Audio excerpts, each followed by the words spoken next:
Baik, bismillahirrahmanirrahim. Assalamualaikum warahmatullahi wabarakatuh. Alhamdulillah, salatu wassalamu ala rasulillah, Nabil Mustafa Muhammad ibn Abdillah, syahadu an la ilaha illallah, syahadu anna Muhammadan abduhu wa rasulullah salli ala sayyidina Muhammad wa ala ali sayyidina Muhammad. Allahumma la ilma lana illa ma 'allamtana innaka antal alimul hakim wa la fahma lana illa ma fahamtana innaka antal jawadul karim wa la hawla wa la quwwata illa billahil 'aliyyil azim. Allahumma inna nas'aluka ilman nafi'a wa rizqan thayyiba wa amalan mutaqabbala. Allahumma inna na'udzubika min ilmin la yanfa' wa qalbin la yakhsha wa amalin la yurfa' wa du'ain la yusma'. Allahumma akhrijna min dhulumatil wahm wa akrimna binuril fahm waftah alaina bima'rifatil ilm wa anshur alaina rahmatak wa dzakirna ma nusina ya rahman rahimin walhamdulillahirabbil alamin. Sebentar tunggu azan dulu ya.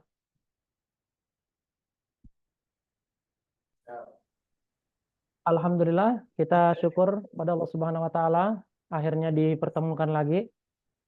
Eh, Bagi teman-teman yang belum tahu Ana, mungkin sebagian besar sudah pada tahu ya karena Ana pernah mengisi di majelis yang sama, di majelisnya Open Book ini. Insya Allah ya hari ini kita akan mulai di pengantar fikih dulu. Kenapa kok penting pengantar fikih ini? Karena kalau misalkan langsung masuk ke kitabnya, khawatir nanti teman-teman belum tahu gambarannya secara utuh, belum tahu medan yang akan dihadapi seperti apa, belum tahu pembahasan apa yang nanti akan dipelajari, maka dirasa penting untuk memulakan dengan pengantar dulu. Sehingga nanti teman-teman di sini bisa memutuskan apakah saya bisa lanjut atau tidak. Apakah saya bakal mengerti ini atau tidak, apakah saya bisa dengan mudah mengerti ini atau tidak. Nah, itulah kenapa kok dimulakan dengan bab pengantar ini. Makanya saya namakan di sini adalah pengantar fikih. Sebenarnya kurang lebihnya mungkin teman-teman nanti di sini udah pada dapat lah ya sebagian besar apa namanya maklumat yang ada dalam apa namanya slide ini. Hanya saja saya hanya mengulang sedikit aja dari yang pernah antum pelajari dan sedikit menambahkan beberapa maklumat-maklumat yang insya Allah yang semoga juga bisa menjadi ilmu yang bermanfaat di dunia wal akhirah insya Allah taala. Sebelumnya kita akan memulakan dulu dengan brainstorming pembelajaran dan tujuan belajar. Sekedar mengingatkan saja bahwasanya pertama yang harus kita jadikan tujuan belajar adalah untuk meningkatkan ketakwaan kita kepada Allah Subhanahu wa taala. Nah, ini yang paling penting dan paling muhim. Kenapa? Ya takwa merupakan segala-galanya bagi kita, maka tujuan pertama kita belajar adalah untuk meningkatkan ketakwaan. Takwa dalam artian itu menjalankan perintah Allah dan menjauhi segala larangan-larangannya. Yang kedua tentu adalah ini kita mencari ridha Allah Subhanahu wa taala dengan mempelajari hukum-hukum syariat yang Allah terapkan kepada kita. Dan ini merupakan salah satu tujuan goyatul goyah kalau dalam kitab itu. Tujuan dari segala tujuan dan gak ada tujuan selain mencari ridha Allah yang ada dalam hidup ini. Terus yang ketiga adalah mengetahui hukum-hukum syara terkait dengan permasalahan kehidupan.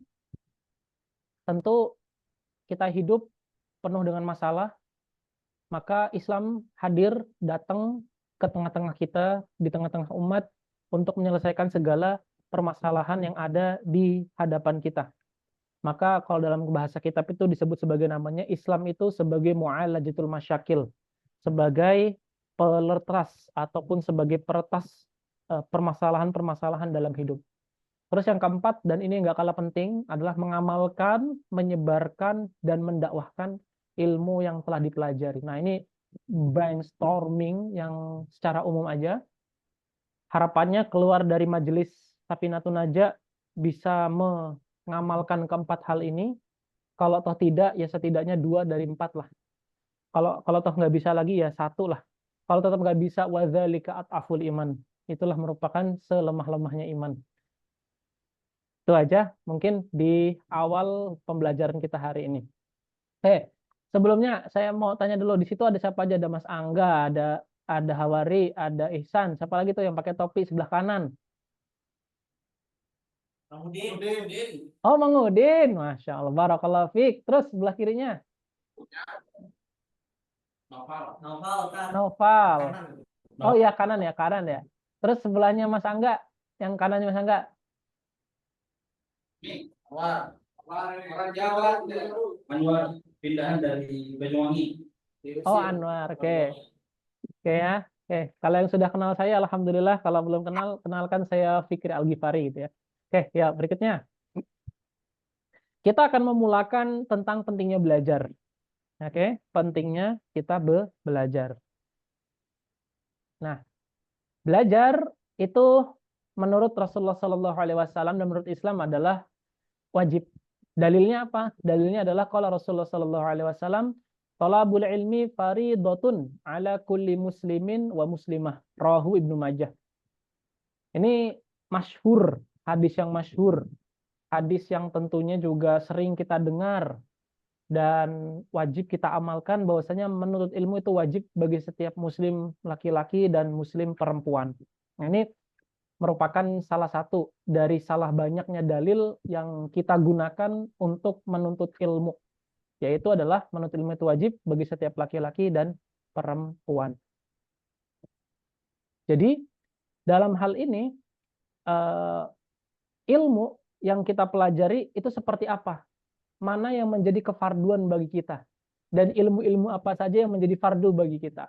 Nah, kalau teman-teman yang pernah yang sering hadir di majelis saya itu pernah bilang bahwasanya kita itu tidak akan pernah, usia kita itu tidak akan pernah mungkin bisa menguasai seluruh ilmu. Maka alangkah baiknya kalau kita menguasai hal-hal yang penting saja untuk kita pelajari. Pertama, ilmu yang penting untuk kita pelajari adalah ilmu tajwid. Ilmu tajwid itu salah satu dari sekian dari sakof Islamiyah dan Arabiah yang harus kita pelajari. Ilmu tajwid. Yang kedua, ilmu fikih. Setelah kita belajar ilmu tajwid, kita belajar fikih. Kenapa? Karena kehidupan kita itu terikat dengan hukum syara. Dan salah satu elemen atau salah satu ilmu yang kita bisa gunakan untuk mengetahui seluruh hukum-hukum Allah adalah belajar fikih. Maka ilmu kedua yang harus kita kuasai adalah ilmu fikih. Dan yang ketiga adalah ilmu nahwu atau ilmu bahasa Arab. Ini merupakan elemen ketiga atau ilmu ketiga yang wajib kita pelajari. Kenapa kok Ana bilang wajib? Ketiga ilmu tersebut kita bedah satu persatu. Pertama, ilmu tajwid. Ilmu tajwid itu mengapa penting untuk kita pelajari? Ilmu tajwid penting untuk kita pelajari karena kita diperintahkan Allah Subhanahu wa taala untuk membaca Al-Qur'an. Dalilnya Quran surat Al-Muzammil. Waratil Qur'ana tartila. Dan bertartilah kamu, ataupun tilawah tartil di situ maksudnya adalah ma'rifatil huruf, Allahumma shalli ala sayyidina Muhammad, tajwidul huruf wa ma'rifatil wukuf. Itu kalau kata Ali bin Abi Thalib. Jadi yang dimaksud dengan tartil di situ adalah tajwidul huruf. Artinya kita membenarkan ucapan kita, lisan kita. Karena apa? Karena kalau kata para ulama, di antaranya Imam Jazari bilang, kalau orang tidak fasih lisannya dalam membaca Al-Quran, itu terhitung dosa. Maka mempelajari ilmu tajwid itu hukumnya fardu, bahkan fardu ain. Jadi faridotun di sini diantaranya adalah ilmu tajwid. Yang kedua adalah ilmu fikih. Ilmu fikih tentu karena kita hidup di dunia ini, dan di dunia ini kita terikat dengan hukum syara, dan setiap tindakan kita itu ada hukum syaratnya, maka ilmu fikih adalah ilmu yang menerangkan tentang berbagai hukum syara dari aktivitas-aktivitas kita tersebut. Maka ilmu ini penting untuk kita pelajari, dan hari ini alhamdulillah kita sudah mempelajari ilmu tersebut atau sedang mempelajari ilmu tersebut. Yang ketiga adalah ilmu nahwu atau ilmu bahasa Arab. Nah, kenapa kok penting ilmu bahasa Arab ini dipelajari? Oke. Pentingan pertama adalah kita diperintahkan Allah Subhanahu wa taala untuk mentadaburi Al-Qur'an. Satu. Yang kedua, kita diperintahkan Allah Subhanahu wa taala untuk mengetahui makna-makna Al-Qur'an. Semua itu ataupun tadabur dan juga mengetahui hukum-hukum ataupun hukum-hukum Allah dan juga apa yang Allah inginkan dalam Al-Qur'an dan hadis, itu tidak akan pernah bisa dipelajari kecuali dengan bahasa Arab. Oleh sebab itu, maka bahasa Arab itu menjadi suatu pondasi paling penting untuk kita bisa menguasai dan bisa mengerti dan bisa memahami apa yang Allah inginkan dalam Al-Qur'anul Karim. Dan hanya ketiga ilmu itu sajalah yang mungkin hari ini bisa Al-Fakir sampaikan, itu adalah ilmu yang wajib antum harus kuasai dan antum harus pelajari. Ustadz, kira-kira kalau saya mungkin nggak, kalau saya di umur sekian yang sudah punya anak istri, masih bisa masih punya kesempatan untuk menjadi faqih fiddin, bisa, nggak ada masalah seperti itu. Islam tidak pernah membatasi belajar itu usia segini nggak. Bahkan para ulama diantaranya Imam Al-Kisai, terus lagi Sibawehnya di zaman dulu, Syekh Khalid Al-Azhari, mereka semua faqih fiddin di usia 40 tahun. Dan mereka semua sudah punya keluarga dan punya anak tentunya. Maka ulama-ulama aja memberikan teladan bagi kita bahwasanya usia itu tidaklah suatu penghalang untuk kita menjadi faqih fiddin. Maka kita sebagai umatnya juga ataupun sebagai orang yang datang setelahnya juga harus lebih semangat lagi dan lebih prima lagi untuk bisa menguasai ilmu-ilmu agama, yaitu faqih fiddin ini. Nah, tuh. Terus yang berikutnya adalah misalnya apalagi Ustadz, saya punya banyak agenda, akhirnya saya nggak pernah meluangkan waktu untuk belajar. Nah, itu adalah sebuah tantangan untuk antum harus jawab bahwasanya Allah sudah ngasih waktu kita 24 jam, maka maksimalkanlah waktu 24 jam itu untuk kita belajar. Setidaknya 1 jam untuk belajar, luangkan waktu untuk belajar gitu. Dan kemarin juga sempat saya sharing ke beberapa teman-teman itu bahwasanya ilmu itu tidak akan memberikan sebagian dari dirinya kecuali kita memberikan seluruh hidup kita itu untuk ilmu. Itu perkataan para ulama yang saya kutip dari kitab Tazkiratus Sami wal Mutakalim karyanya Imam Ibnu Jamaah. Bilang seperti itu. Bayangin, ilmu aja baru ngasih sedikit bagian dari dirinya kepada kita. Ketika kita mengasih seluruh hidup kita untuk ilmu. Dan betapa luasnya ilmu yang ada di hadapan kita. Maka akan sangat menjadi sebuah hal yang merugikan sekali dan akan menjadi sebuah hal yang sangat menantang sekali gitu ya, ketika kita meluangkan waktu untuk ilmu, bukan kita menyisakan waktu untuk ilmu dan bukan meluangkan waktu untuk ilmu. Nah, itu menjadi sebuah nasihat untuk saya dan juga untuk antum sekalian, bahwasanya ayolah kita semangat untuk mencari ilmu dan semangat untuk menuntut ilmu. Karena hari ini wasail itu banyak ataupun wasilah belajar itu banyak, yang nanti insya Allah kita akan coba bahas bahwasanya nanti ada orang-orang yang di situ dimaafkan kalau dia nggak belajar, ada orang-orang yang nggak dimaafkan ketika belajar. Insya Allah nanti coba di babnya lah ya, ataupun di slide-nya nanti kita akan bahas siapa saja orang-orang yang yang nggak dimaafkan ketika dia nggak belajar, dan siapa saja orang yang dimaafkan ketika dia nggak belajar. Dimaafkan ketika nggak belajar dan nggak dimaafkan ketika nggak belajar. Nah, itu ya. Itu nanti kan kita bahas di paragraf berikutnya. Tapi intinya dalam slide ini anak pengen bilang bahwasanya ilmu yang faridoh itu ada 3. Ilmu tajwid, ilmu fikih, dan juga ilmu nahwu atau ilmu bahasa Arab. Oke. Berikutnya. Nah, kewajiban belajar. Nah, ini tentu juga selain tadi hadis tadi adalah ini juga hadis yang sering kita dengar adalah qala Nabi sallallahu alaihi wasallam may yuridillahu bihi khairan yufaqihuhu fid din. Rahu Syaikhan Al-Bukhari wal Muslim Muslim. Sesiapa saja yang Allah Subhanahu wa taala inginkan kebaikan pada dirinya, maka dia akan fahamkan terhadap agama ini. Nah, ini hadis yang juga masyhur untuk menjadi cambukan bagi kita bahwasanya ketika Allah inginkan kita itu baik, maka Allah akan pahamkan kita kepada agamanya. Dan datangnya kita ke sini itu merupakan sebuah alamat, sebuah isyarah, sebuah tanda Allah ingin kita baik. Maka kita harus sambut isyarah tersebut, kita harus sambut tanda tersebut untuk kita supaya bisa menjadi orang-orang yang faqih fiddin. Itu. Berikutnya ini juga merupakan perkataan dari para ulama yang di sini lebih parah lagi nih. Coba kita baca dampak kebodohan terhadap perkara din. Qala ulama rahimahullahu taala, man shalla jahilan bi kaifiyatil wudu'i was sholati lam tasihha sholatuhu wa in sadafa sihhata fihima.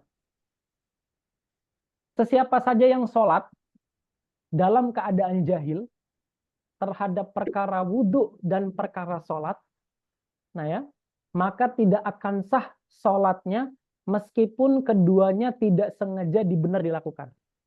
Maknanya begini, misal Ana bilang Mas Angga misalnya. Mas Angga misalnya dalam artian ini bodoh dalam perkara agama. Tiba-tiba ngelihat Ihsan lagi wudhu. Mas Angga ikut-ikutan wudhu. Terus setelah selesai wudhu, Ihsan langsung berangkat menuju masjid. Mas Angga pun ikut juga ke masjid juga. Terus pertanyaan berikutnya, apa hukum terhadap sholat yang dilakukan oleh Mas Angga karena dia bodoh dalam perkara wudhu dan perkara sholat? Dia hanya ikut-ikutan saja apa yang dilakukan oleh Ihsan. Jawaban dari para ulama, ketika seseorang itu bodoh, nggak tahu ilmu wudhu dan sholat, tapi dia hanya ikut-ikutan saja, maka nggak akan pernah sah sholatnya dan wudhunya. Ini merupakan tahdzir ya dari para ulama untuk mereka-mereka yang bodoh terhadap perkara din. Kita puasa misalnya, tapi kita nggak tahu hukumnya puasa, tata caranya puasa, terus apalagi niatnya puasa, nggak akan sah. 1000 tahun kita sholat, 1000 tahun kita puasa, kalau kita nggak tahu ilmunya nggak akan pernah sah kita sholat. Maka dalam hal ini kita harus mendetili siapa orang yang jahil tersebut. Nah, ulama itu bilang jahil itu dibagi menjadi dua. Ada jahil yang dimaafkan, ada jahil yang nggak dimaafkan. Nah, ini mungkin pernah saya bahas di waktu itu di Rumil. Pernah ada dua orang yang terkategori bodoh. Pertama, kebodohan yang dimaafkan, yang kedua kebodohan yang tidak dimaafkan. Kita bilang yang pertama, siapa orang yang bodohnya dimaafkan? Orang yang bodohnya dimaafkan adalah orang-orang yang tinggal jauh dari para ulama. Itu orang-orang bodoh yang dimaafkan. Siapa contohnya? Orang-orang Badui misalnya. Dalam hal ini misalnya kita berangkat ke wilayah Jambi gitu kan, itu kan masih ada orang-orang Arab Badui, orang-orang Badui yang tinggal di sana, dan itu dia jauh dari para ulama. Maka orang-orang seperti mereka itu dimaafkan. Misalnya siapa lagi? Orang-orang yang dia itu tinggal di jauh dari pedalaman, sehingga nggak ada transportasi untuk dia sampai kepada sumber ilmu, itu juga termasuk orang-orang yang bodohnya dimaafkan. Itu adalah orang-orang yang bodohnya dimaafkan. Terus yang kedua, orang yang bodoh tidak dimaafkan. Itu siapa? Orang yang tinggal dan dekat dengan para ulama, tapi dia nggak mau belajar dengan para ulama. Itu adalah kebodohan yang tidak dimaafkan. Siapa itu? Itu adalah kita. Kita semua ini, antum, ana, dan seluruh peserta hadirin sekalian di sini, itu kita adalah orang-orang yang kalau bodoh kita tuh nggak dimaafkan. Kenapa? Karena hari ini YouTube itu ada, Instagram ada, Facebook ada, Zoom ada, apalagi WhatsApp ada. Segala aktivitas hari ini tuh bisa dengan mudah kita bisa mendapatkan ilmu. Maka kalau kita bodoh terhadap perkara agama, maka dalam keadaan ini kita bodohnya tidak akan pernah dimaafkan, dan ibadah kita seluruhnya yang kita lakukan, kalau kita dalam keadaan jahil, maka kebodohan kita ataupun ibadah yang kita lakukan itu tidak akan pernah diterima Allah Subhanahu wa Ta'ala. Nah, nanti tiba-tiba muncul oknum, Ustadz, saya nggak apa-apa dong, nggak sholat, saya kan nggak tahu gitu. Nggak bisa, bro. Lu bodoh itu bukan apa namanya, kebodohanmu itu nggak dimaafkan. Kenapa? Nggak ada uzur bagi antum itu nggak belajar. Loh, nggak apa-apa dong Ustadz, saya kan nggak tahu, kan Allah Maha tahu kalau saya nggak tahu. Nah, itu kebodohannya double lagi itu. Dia mencari dalil bahwasanya bodohnya dia itu adalah bakalan dimaafkan oleh Allah Subhanahu wa Ta'ala. Nah, itu adalah orang-orang yang harus kita nasihati bahwasanya kebodohanmu itu adalah kebodohan yang tidak dimaafkan. Maka belajarlah supaya kamu terhindar dari orang-orang yang tidak akan pernah sah sholatnya dan wudhunya dan seluruh ibadahnya kalau dia melakukan hal tersebut tanpa diketahui ilmunya terlebih dahulu. Nah, ini adalah dampak kebodohan terhadap perkara Din. Oke. Coba sok kalau sejauh ini sampai di slide yang ke-6 ini kalau ada diskusi silakan.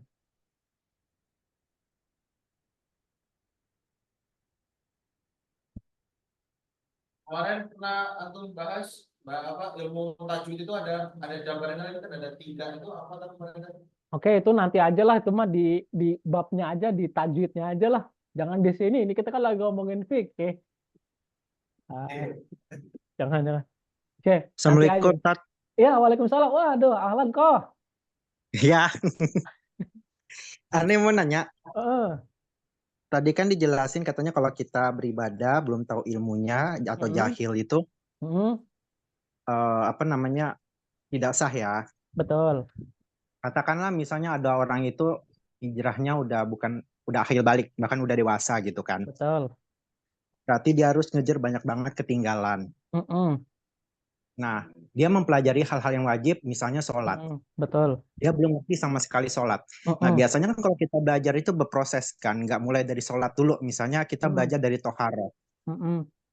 Nah, ketika dia belum tahu nih caranya sholat, tapi belajar dia baru bab toharoh. Mm-mm. Itu gimana? Apakah dia apa ya? Itu sholatnya itu dia belum dapat ilmunya karena masih di bab Mm-mm. toharoh gitu. Mm-mm. Terus dia gimana cara sholatnya? Padahal kan dia udah akil balik. Dia tahu harus harus sholat, tapi dia belum tahu caranya sholat. Tapi ilmu yang dipelajari itu masih proses bab-bab awal yaitu toharoh. Ah, Misalnya contoh kasusnya kayak gitu. oke. Uh, Gimana gitu dia? Apakah tetap harus sholat setahu dia Ah, atau gimana gitu loh. oke. Pokoknya kan masih berproses dia gitu. Oh, Belum baik, sampai ke bab sholat, masih bab toharoh misalnya. baik, Itu baik. contoh kasusnya gitu. Mm. Gimana orang tersebut? Oke, pertama, Gitu. Assalamualaikum warahmatullahi wabarakatuh. waalaikumsalam. Ini udah kayak Mama Dede kan ya. Mama Dede, tanya dong gitu. Oke, taib. Gini, pertama, jadi gini, Mas Ervan, pertama yang harus kita ketahui bahwasanya ketika seorang itu baru hijrah ataupun katakanlah baru masuk Islam, baru hijrah aja karena kalau masuk Islam nanti dia Ya, baru dosa-dosanya hijrah diampuni. bukan masuk Ya, Islam. baru hijrah. Nah, Oke. dulunya mungkin dia nggak sholat, dia Ah, itu, tapi pas taib. baru Hmm, sadar pas sudah dewasa gitu. taib. Gini, jadi ulama ketika membicarakan orang-orang yang apa namanya manfaat sholat tahu yang dia itu sholatnya telah berlalu, para ulama sepakat bahwasanya dia harus mengganti seluruh sholatnya semenjak dia akil balik. Semenjak dia akil balik dia harus mengganti sholatnya. Taib. Nanti cara menghitungnya gimana? Udah diperkirakan saja ijtihad dia kapan dia mulai akil balik. Katakanlah dia akil balik baik dipaksa ataupun dia mimpi basah ya. Katakanlah umur SMP seperti itu, maka dia harus menghitung tuh waktu-waktu yang dia tinggalkan selama dia sholat tadi itu. Harus dihitung tuh. Dihitung dan nanti dikalkulasikan. Taib, udah dapat kalkulasi tersebut disimpan sebagai acuan dia untuk mengganti sholat-sholat dia yang lalu. Oke, berarti kita sudah dapat angkanya. Terus yang kedua, mulailah dia belajar untuk mempelajari sholat. Gitu. Dia baru bab toharo, ya udah nggak apa-apa, disekaliankan saja bab toharo ditambah bab sholat. Karena yang paling penting adalah sholatnya. Toharo itu adalah sesuatu hal yang menjadi syarat. Jadi dia harus disertakan juga. Jadi mempelajari sholat sekaligus mempelajari toharo. Disekaliankan saja. Nah, caranya gimana? Caranya nanti dia ketika dia sholat 2 kali. Sholat lagi.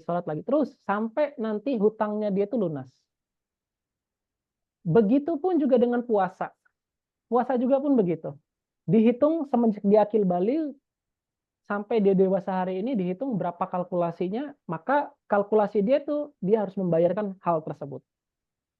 Kalau dia sudah nggak mampu, dia bayar fidyah. Oke, sampai sini dapat.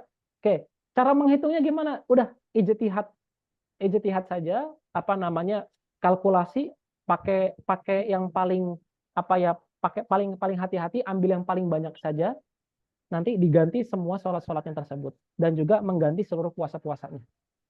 Itu Mas Ervan yang bisa saya jawab.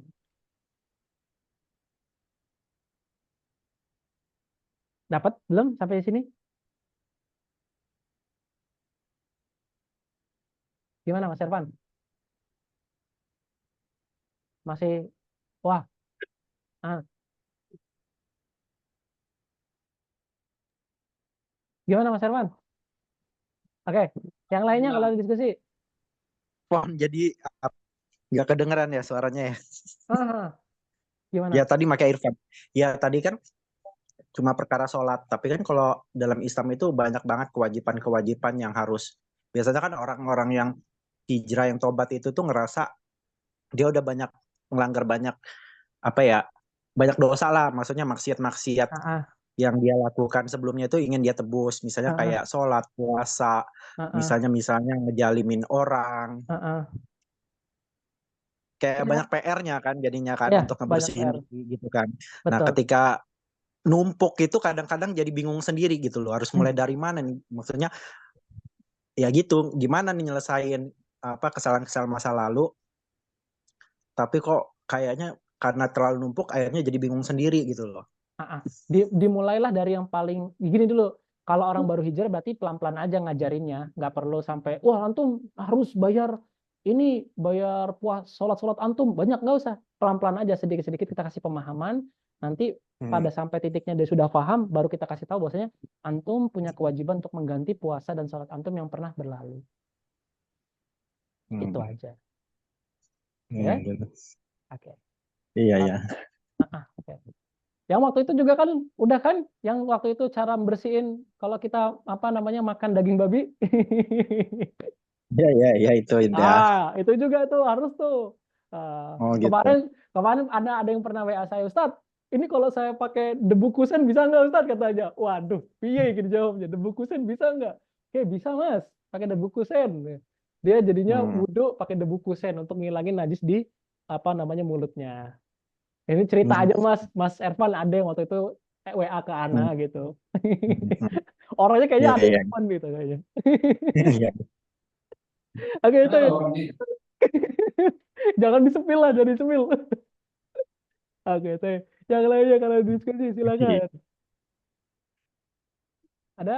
Bisa, berarti Ah, di titik ini itu misalnya kita baru-baru hijrah atau kita mau mengajak teman kita yang hijrah, berarti di titik awal-awal hijrah itu pentingnya untuk memberikan strong why-nya dulu ya kepada mereka ya. Jadi nggak langsung disuruh atau harus ini dulu kodok soal antum segala puasanya segala macam, tapi yang paling penting di titik ini adalah memberikan alasan atau strong why kepada mereka ya. bahwasanya itu tuh wajib gitu ya. Hmm, betul, betul, betul. Gitu. Betul. Mm-mm. Yuk, yang lainnya. Ya, nanti soal masalah pendekatan, pinter-pinternya kita lah membaca orang tersebut itu seperti apa gelagatnya. Kan kita yang paling tahu tentang dia dan kadang kalau kita komunikasi dengan dia. Dan lagi ya, ini kalau misalkan mau dicatat ini Afwan Ustadz, ah, pikiran satu lagi boleh nggak? boleh, boleh. Nah, tadi kan katanya kalau sholat wajib itu yang lama-lama itu harus dikodok gitu kan ya. Ah, ah, Kan memang kita harus mendahulukan yang wajib daripada yang sunnah. Kalau kita betul. hitung itu banyak banget tuh dosa apa yang nggak di misalnya dulu-dulu pas Mm-mm, sholat kan pasti banyak banget PR-nya numpuk gitu kan. mm-mm. Jadi agak susah dong kalau kita mau apa ya nyempetin sholat-sholat sunnah gitu kan. Soalnya kita kan harus mendahulukan yang wajib. Sedangkan kodok kita itu masih Banyak. banyak. Oh. Jadi peluang buat melakukan sholat-sholat sunnah itu gimana ya? Apa susah ya kalau pemikiran saya gitu Gini, kesempatannya. gini, gini. Eh, Allah itu Allah itu selalu melihat ini kita kok, selalu melihat aktivitas kita. Jadi jangan kecewa kalau kita belum bisa melaksanakan sunnah. Jangan kecewa, tapi kita coba memperbaiki diri. Semoga dengan kita terus berusaha, Allah memberikan sunnah-sunnah yang lain di tempat-tempat yang lain, bukan hanya di sholat, bukan hanya di ibadah, tapi sunnah-sunnah yang lain yang Allah kasih ke kita dan Allah kasih kesempatan untuk kita jor-joran di situ. Jadi sunnah itu kan nggak mesti cuma ibadah, tapi bisa di sunnah-sunnah yang lain. Jadi jangan kecewa dulu lah. Jangan kecewa dulu kalau kita nggak bisa melaksanakan ibadah-ibadah sunnah karena kita sibuk dengan ibadah-ibadah wajib. Itu dulu ya. Oh iya, Oke. iya iya. Ini quotes dari Gus Baha. Kita itu sebenarnya dengan melakukan yang wajib saja kita sudah masuk surga, kata Gus Baha. Kata Gus Baha ini. Pertanyaannya ada yang ada dalam kepala kita mungkin, apakah yang wajib itu benar-benar kita sudah ihsan dalam mengerjakannya atau belum? Nah, itu menjadi pertanyaan bagi kita. Kita sibuk apa namanya berjidal, komentar, terus juga adu argumen gitu sama perkara sunnah, tapi wajib kita malah tinggalkan. Nah, itu kan juga adalah suatu hal yang tanda kutip ya menjadi masalah bagi kita. Padahal yang wajib adalah yang harus kita tegakkan duluan dan harus menjadi perkara yang harus kita dahulukan. Nah, kenapa kok kita harus mempeributkan hal-hal yang sunnah? Oke, yang lainnya sebelum kita lanjut, ada lagi? Skip? Yuk, lanjut. Yang kedua, nah nih, tujuan dari belajar juga adalah dengan belajar, membaca, dan mendengar informasi akan menghantarkan kita kepada perkara yang diperintahkan Allah Subhanahu wa Ta'ala dan menjauhi segala larangannya. Dan inilah tujuan utama kita belajar. Kita jadi tahu apa yang Allah perintahkan, kita jadi tahu apa yang Allah larang. Nah, semua ini merupakan konsekuensi dari keimanan kita kepada Allah Subhanahu wa Ta'ala. Keimanan kita keimanan dan akidah Islam kita itu menuntut kita untuk mengetahui apa yang Allah perintahkan dan apa yang Allah larang. Nah, inilah tujuan dari kita belajar. Berikutnya, pertanyaannya, mengapa kita harus mengetahui hal-hal tersebut? Jawabannya adalah, kenapa kita harus mengetahui hal tersebut? Karena ada hisab di yaumil akhir nanti. Dalilnya apa Ustadz? Dalilnya nih, Quran Surat Al-Zalzalah ayat 7 sama 8. A'udzubillahi minasyaitonirrajim. Faman ya'mal mithqala dzarratin khairan yarah wa man ya'mal mithqala dzarratin syarran yarah.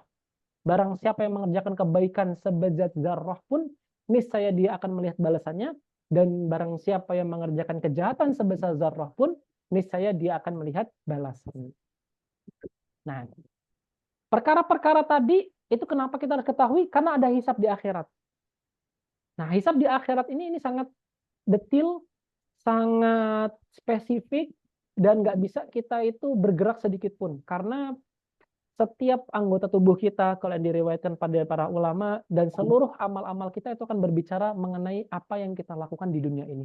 Dan kejahatan ataupun kebaikan itu akan Allah balas.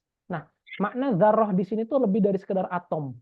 Atom konon kalau di kalam kitab At-Tafsir itu kan adalah suatu hal yang paling kecil. Terus ternyata ada riset ilmiah lagi yang mengatakan atom itu ada yang lebih kecil daripada atom. Nah, yang lebih kecil daripada atom itulah yang disebut sebagai namanya zarrah. Kurang lebih seperti itu pemaknaan dari kata makna zarrah ini.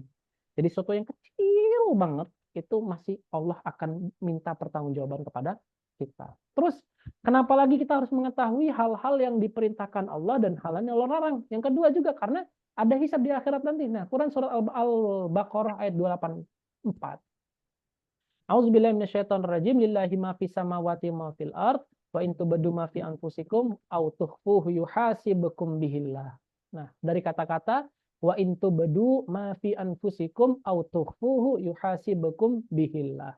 Nah, inilah bahwasanya Allah akan membuat perhitungan terhadap segala perbuatanmu, wahai manusia. Inilah kenapa kok kita harus belajar apa-apa yang Allah larang dan apa-apa yang Allah perintahkan. Karena ada hisab di yaumil akhir nanti. Nah, semua yang Allah inginkan itu sudah ada pada wahyunya yang disampaikan oleh Rasulullah SAW untuk membawa petunjuk pada yang hak, dan yang paling penting sesuatu yang hak tersebut agar diterapkan di bumi ini. Yaitu apa? Pertama, kita lihat dalam Al-Qur'anul Karim. Di sini ada ayat-ayat perintah-perintah dari Allah Subhanahu wa taala. Pertama, contohnya misalnya, ya ayuhan nas u'budu rabbakumul ladzi khalaqakum wal ladzina min qablikum la'allakum tattaqun. Perhatikan. Seruan di sini adalah seruannya untuk manusia. Bukan hanya muslim aja. Perhatikan. Seruannya di sini seruannya untuk manusia. Berarti perintah Allah di sini adalah perintah yang sifatnya umum untuk seluruh manusia, baik dia kafir maupun muslim. Ayat yang lain, misalnya, ya ayyuhal insanu ma gharraka bi rabbikal karim. wahai manusia, apa yang telah memperdayakanmu berbuat durhaka terhadap Tuhanmu yang Maha Pengasih. Quran surat Al-Infitor ayat 6. Perhatikan redaksi ayatnya. Ayatnya di situ menggunakan kata insan. Di sini mencakup orang kafir dan orang mukmin, orang mukmin dan orang kafir. Ayat yang lain lagi, ya ayyuhal insanu innaka kadihun ila rabbika kadahan famulaqih. Wahai manusia, sesungguhnya kamu telah bekerja keras menuju Tuhanmu, maka kamu akan menemuinya. Di sini lagi ayatnya juga bicara tentang manusia. Nah, ayat-ayat yang tadi itu menyeru seluruh manusia dengan rangkaian taklif atau beban hukum syara dan menjadikan manusia sebagai objek seruan dan objek taklif.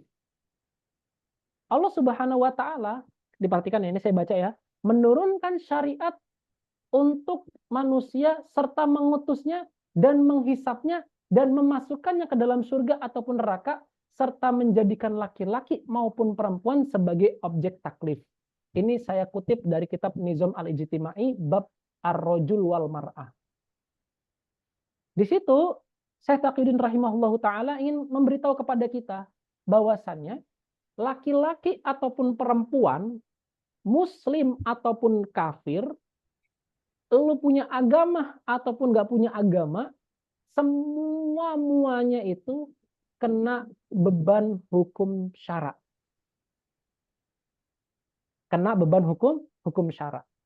Laki-laki ataupun perempuan, zimmi ataupun harbi, muslim ataupun non-muslim, laki-laki, perempuan, anak-anak, anak-anak nggak masuk. Laki-laki ataupun perempuan, semuanya kena hukum syara. Oleh sebab itu, maka penting bagi kita untuk mengetahui apa yang Allah perintahkan dan apa yang telah Allah larang. Nggak cuma di kitab Nizam Ijtimai, ada juga di kitab Daulah Islamiyah, di bab siasat dakhiliyah. Itu juga Syekh Taqiyuddin juga rahimahullahu ta'ala pernah mengatakan bahwasannya, mengutip perkataannya Imam Al-Ghazali dalam kitab Al-Mustashfa'nya, bahwasannya taklif atau beban hukum syara itu diberikan kepada laki-laki ataupun perempuan, kepada muslim ataupun non-muslim. Oleh sebab itu, maka wajib bagi setiap manusia itu untuk menyembah Robnya, Rob semesta alam, yaitu Allah Subhanahu wa Ta'ala. Nah, makanya dalam syariat Islam, kenapa kok orang kafir itu masuk neraka? Orang kafir itu masuk neraka sebab dua hal. Pertama, karena dia nggak melaksanakan syariat Allah Subhanahu wa Ta'ala, yaitu berupa hukum syara'in. Yang kedua, karena dia tidak beriman kepada Allah Subhanahu wa Ta'ala. Itulah dua kesalahan orang kafir yang menyebabkan mereka itu masuk ke dalam neraka jahanam. Karena dia tidak beriman kepada Allah, yang kedua, dia tidak melaksanakan syariat-syariatnya Allah. Andaikan dia melaksanakan syariat, ya berarti dia sudah setengah dari menjalankan perintah Allah Subhanahu wa Ta'ala. Yaitu apa? Menjalankan taklif. Yaitu siapa? Yaitu orang-orang yang hidup di bawah naungan Daulah Islamiyah dalam status sebagai kafir zimmi ataupun kafir mu'ahid. Karena dia sudah sebagian melaksanakan hukum-hukum Allah Subhanahu wa Ta'ala di bawah naungan Daulah Islamiyah. Maka oleh sebab itu sebenarnya dengan adanya daulah itu sebenarnya membantu kaum muslimin itu meringankan beban orang-orang kafir di yaumil akhir nanti. Kenapa? Karena orang-orang kafir telah dipaksa untuk melaksanakan segenap taklif beban hukum yang Allah perintahkan kepada mereka. Nah, makanya akan sangat kayak aneh sekali dan ya pandangan yang aneh sekali ketika orang-orang musyrik dan orang-orang kafir itu dia nggak masuk ke dalam Daulah Islamiyah. Itu akan sangat aneh sekali. Tapi kalau misalkan mereka yang benci, ya mungkin mereka mendapatkan informasi Islamnya bukan pada tempatnya dan bukan pada orang yang tepat. Sehingga framing terhadap Daulah Islamnya itu menjadi suatu hal yang buruk dan menjadikan dia sebagai sesuatu yang menyeramkan. Nah, inilah ringkasan dari kenapa kok kita diberikan beban hukum syara dan kenapa kok kita harus menaati dan menuruti apa yang Allah larang dan apa yang Allah perintahkan. Karena semua manusia itu terikat dengan hukum syara, yaitu hukum yang telah Allah taklifkan kepada kita. Oke, sampai di sini. Coba kalau ada diskusi, silakan. Sebelum kita nyampe ke apa itu taklif, silakan.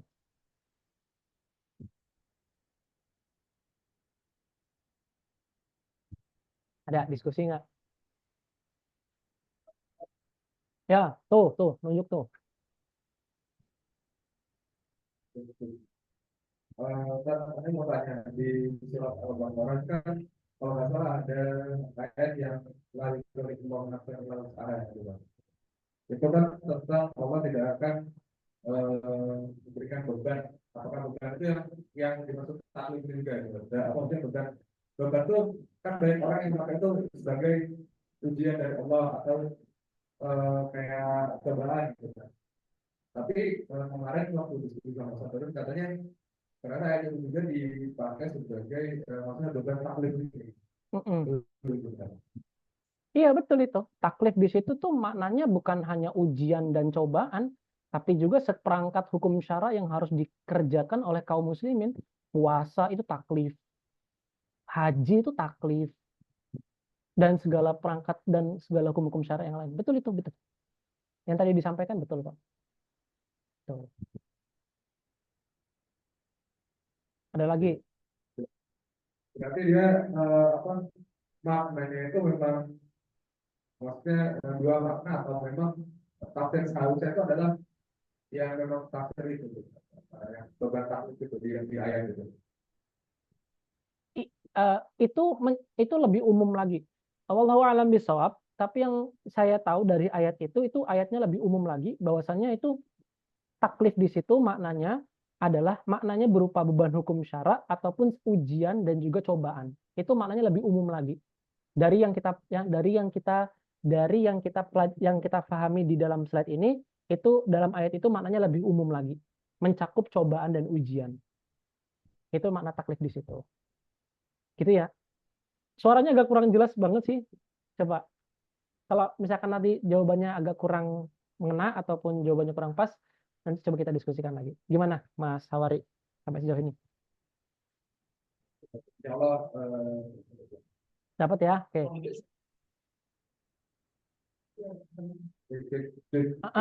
Yuk, silakan. Kalau ada lagi. Kalau ada lagi, silakan.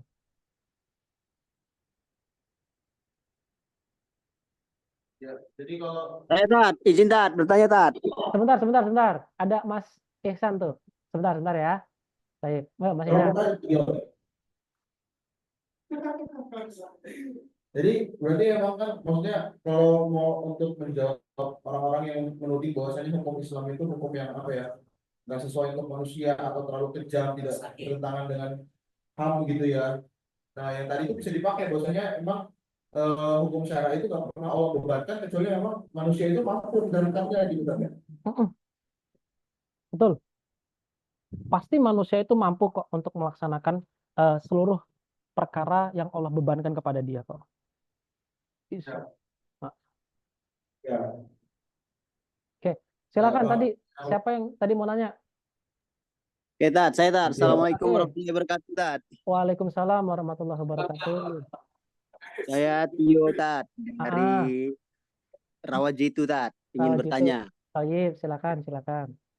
Terkait tadi masalah alasan orang kafir itu masuk neraka itu ada dua, yaitu pertama tidak beriman, kedua terikat dengan hukum syara atau taklif tadi Tat. Nah misalkan tadi Ustaz tadi bilang nih kalau di bawah naungan daulah berarti mereka sudah setengahnya. Ya. Nah apakah itu sudah menjadi nilai pahala mereka Tat? Sedangkan pemahaman saya yang sangat sedikit ini mereka tidak mendapatkan apapun ketika dia tidak beriman. Apakah itu nanti menjadi nilai pahala atau mengurangi siksa mereka di akhirat? Tat? Oke, barakallahu fiik. Oke, nah itu nanti, Tayyib. Ini yang saya jawab ya. Oke, pertama, semua itu memang nanti Allah akan bagi. Orang yang punya banyak pahala, Allah akan kasih pahalanya. Orang yang banyak dosa, Allah akan kasih banyak dosa. Termasuk orang-orang kafir. Apa namanya? Albert Einstein, katakanlah. Terus namanya Isaac Newton, Archimedes. Para penemu-penemu itu. Itu kan mereka menemukan suatu hal yang agung. Yang bermanfaat bagi kita. Allah kasih pahala untuk mereka. Akan tetapi mereka nggak punya satu. Nggak punya apa? Nggak punya sholat. Karena Allah Subhanahu Wa Taala Rasulullah Shallallahu Alaihi Wasallam itu berfirman gini, apa namanya? Miftahul jannah as-sholah. Miftahul jannah as-sholah. Kalau bagi teman-teman yang sudah belajar bahasa Arab, itu akan mengetahui bahwasanya Rasul itu bilang begini kurang lebih. Miftahul jannah as-sholah. Di situ khobar dan mubtadanya sama-sama suatu hal yang definitif. Artinya, satu-satunya kunci surga hanyalah sholat. Satu-satunya kunci surga hanyalah sholat. Nggak ada kunci yang lain lagi kecuali sholat. Oleh sebab itu, ketika seorang itu dia nggak melaksanakan perintah Allah berupa sholat, ya sudah, berarti mohon maaf, kunci surga nggak bisa antum dapatkan. Karena antum nggak dapat passwordnya, nggak ada kuncinya. Maka ini saya kasih pahala kamu, dan ini kasih dosa kamu. Tapi mohon maaf, untuk surga terhalang untukmu karena kamu nggak melaksanakan perintahku berupa sholat. Tuh. Kejawab pertanyaannya? Terjawab tak? Oke, alhamdulillah. Oke, ada lagi yang lain. Jadi dia nggak punya passwordnya, nggak punya kuncinya, deh. Karena Rasul bilang miftahul jannah as-sholah. Satu-satunya kunci masuk surga hanyalah sholat. Maka kenapa kok sholat menjadi bab yang paling penting? Karena dia adalah satu-satunya kunci menuju surganya Allah Subhanahu wa Ta'ala. Jangan sembarangan sholat. Jangan bercandaan sama sholat. Karena sholat adalah miftahul jannah, maka seriuslah, maka tekunlah, maka jangan bercandaan ketika lagi sholat. Oke, yuk yang lainnya. Ada lagi diskusi? Lanjut, oke, tayyib. Yuk, berikutnya, apa itu taklif? Yuk, tayyib. Taklif itu apa, Bang? Taklif itu adalah al-amru bisyai'in wal izamu bihi. Perintah pada sesuatu dan mengikat pada hal tersebut. Taklif. Ini ada di kitab Mu'jam Lughatul Fuqaha. Al-amru bisyai'i wal ilzamu bihi. Perintah pada sesuatu dan mengikat pada hal tersebut. Pada hal yang diperintahkan ya. Maksudnya, pada hal yang diperintahkan. Jadi bisa dimaknai bahwasanya taklif itu adalah sifatnya perintah dan sifatnya juga mengikat. Perintah dan mengikat. Sudahlah perintah, diikat. Kan bisa jadi kan perintah tapi nggak mengikat. Nah, taklif itu adalah sesuatu perintah dan dia juga tuh mengikat. Ini kalau dalam kitab namanya Mu'jam Lughatul Fuqaha. Nah, ini makna taklif yang dimaknai oleh para fuqaha. Berikutnya, kalau taklif itu adalah seluruh beban hukum syara, dan taklif itu tadi maknanya banyak dan umum, lalu apa yang paling terpenting dari taklif yang ada di dunia ini? Nah, dijawab sama Syekh Ramadan Al-Buti dalam kitab Fikih Syirat Nabawiyahnya. Oke? Anna awala sifatun atau awalu sifatinil insani fid dunya annahu mukallafun. Salah satu sifat manusia di dunia ini adalah dia menjadi seorang mukallaf. Ai annahu mutalibun min kibalillahi azza wa jalla bihamli ma fihi kulfah wal masyaqqah. Bahwasanya dia itu diperintahkan Allah Subhanahu wa taala untuk mengemban segala sesuatu yang kulfah, segala sesuatu yang berat dan juga nggak mengenakan. Jadi kata taklif itu adalah sesuatu yang sulit dan sesuatu yang tidak mengenakan. Contoh misalnya, sholat 5 waktu, sulit nggak? Sulit. Berat nggak? Berat. Puasa apalagi? Haji apalagi? Nah, haji, puasa, sholat itu kan adalah sesuatu yang masyakoh dan sesuatu yang tidak mengenakan. Maka haji, puasa, dan sholat itu disebut sebagai namanya taklif. Disebut sebagai namanya taklif. Oke. Tapi ulama bilang haji, puasa, dan zakat, dan sholat itu belum seberapa.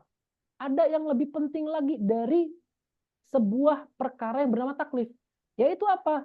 Yaitu wa amrud da'wati ilal Islam wal jihadu li'ila kalimatillah min ahammi muta'aliqati taklif.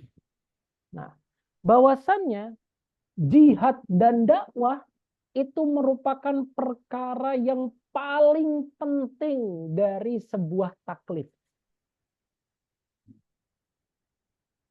Wa taklifu min ahammi multazimati al-ubudiyati lillahi ta'ala. Dan taklif itu adalah sesuatu yang penting yang dibutuhkan untuk menjadikan makna ubudiyah kepada Allah Subhanahu wa taala. Kurang lebih begini maknanya. Saya anggap analogi begini. Ihsan itu adalah pembantu saya. Maaf nih San, pembantu saya, pembantu anak. Apa yang menjadikan atau apa faktor yang bisa kita indra dengan mata dan kepala kita sendiri supaya kelihatan bahwasanya Ihsan itu adalah budak saya. Hal yang paling kelihatan kalau kita ingin mengidentifikasi bahwasanya Ihsan adalah budaknya Fikri Al-Ghifari dengan si Fikri ini menyuruh kepada Ihsan. Nyuruh, San, tolong ambil ini. San, tolong lu ke sana. Tolong lu ambil ke sana. Itu merupakan salah satu bentuk. Salah satu hal yang bisa kita indra untuk mengidentifikasi bahwasanya Ihsan adalah budaknya Fikri. Nah, Allah Subhanahu wa taala kalau kita boleh analogikan, itu kurang lebih seperti itu. Allah Subhanahu wa taala tuh menuntut kita untuk melakukan ini dan itu. Supaya apa? Supaya manusia itu sadar kalau dia itu nggak ada apa-apanya. Dia itu hanya seorang budak, hanya seorang hamba yang dimiliki Allah Subhanahu wa taala. Maka kalau kamu sudah tahu bahwasanya hakikatmu adalah hamba, makanya kamu harus taat sama aku. Kurang lebih begitu maknanya. Jadi makna ubudiyah itu artinya adalah ketika seorang tuan memberikan seperangkat pekerjaan kepada seorang budak dan budak itu tersadarkan apa yang menjadi pekerjaannya sehingga dia menjadi taat kepada seorang tuannya tersebut. Nah, itulah kurang lebih analogi dari Allah Subhanahu wa taala memberikan taklif kepada hamba-hambanya. Untuk apa? Untuk hamba-hambanya itu sadar kalau mereka itu hanyalah seorang budak, hanyalah seorang hamba. Inilah makna taklif dan sesuatu yang paling penting dari sebuah taklif, yaitu apa? Dakwah dan jihad. Toh, sampai di sini kalau ada diskusi lagi. Nah, ini sebelum kita lanjut ke bab yang lain. Kalau ada diskusi, silakan. Makna taklif di sini dapat belum? Kalau ada yang belum dapat, maksudnya saya ulang lagi.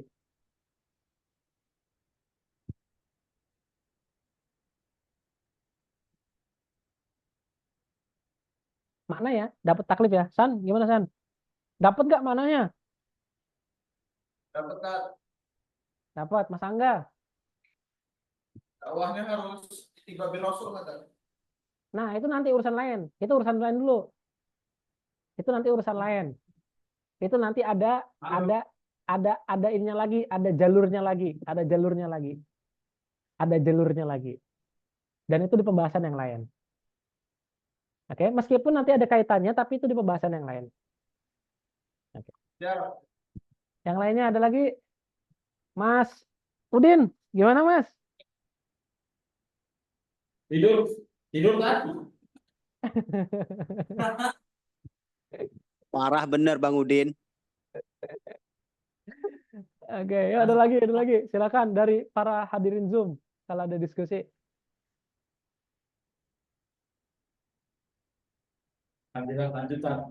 Oke, lanjut ya. Yuk, bismillahirrahmanirrahim. Berikutnya. Selain kan kita bilang bahwasanya Allah menyeru seluruh manusia untuk terikat dengan hukum syara. Selain itu, Allah juga itu menyeru kita untuk terikat dengan Islam.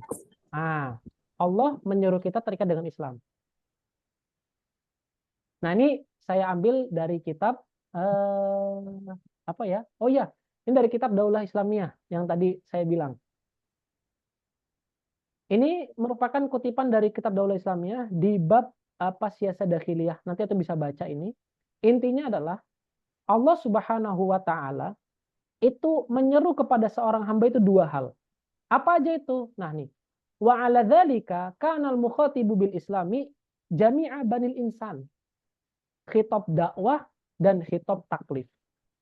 Jadi khitab syari kepada manusia itu berupa dua hal. Ada yang disebut sebagai namanya khitab dakwah, seruan untuk dakwah. Yang kedua adalah seruan taklif. Taklif tadi sudah selesai. Nah, yang kedua, apa yang dimaksud dengan khitab dakwah? Amma khitabu dakwah, dan adapun seruan dakwah, fal maksudu bihi, maksudnya adalah dakwatun nas ila i'tinakil Islam. Maksudnya dari seruan dakwah adalah menyeru manusia seluruhnya untuk i'tinakil Islam, untuk memeluk Islam. Jadi Allah Subhanahu wa taala, selain Allah Subhanahu wa taala memerintahkan kita untuk terikat dengan taklifnya, Allah memerintahkan kita juga untuk i'tina kepada Islam. Berarti di sini baik yang kafir maupun yang mukmin, mereka diperintahkan untuk i'tina Islam. Laki-laki dan perempuan untuk i'tina Islam. Karena apa? Karena sini seruannya umum untuk seluruh manusia. Maka manusia terikat pada dua hal, terikat pada taklif dan terikat pada dakwah.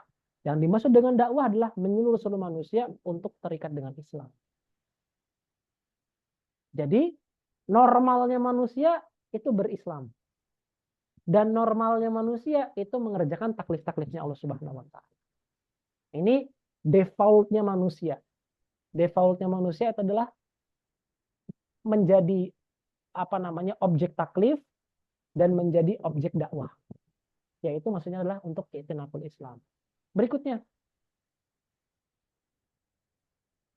pertanyaan yang muncul bagi kita, mengapa Allah menyuruh manusia untuk berislam? Nah, itu pertanyaan berikutnya.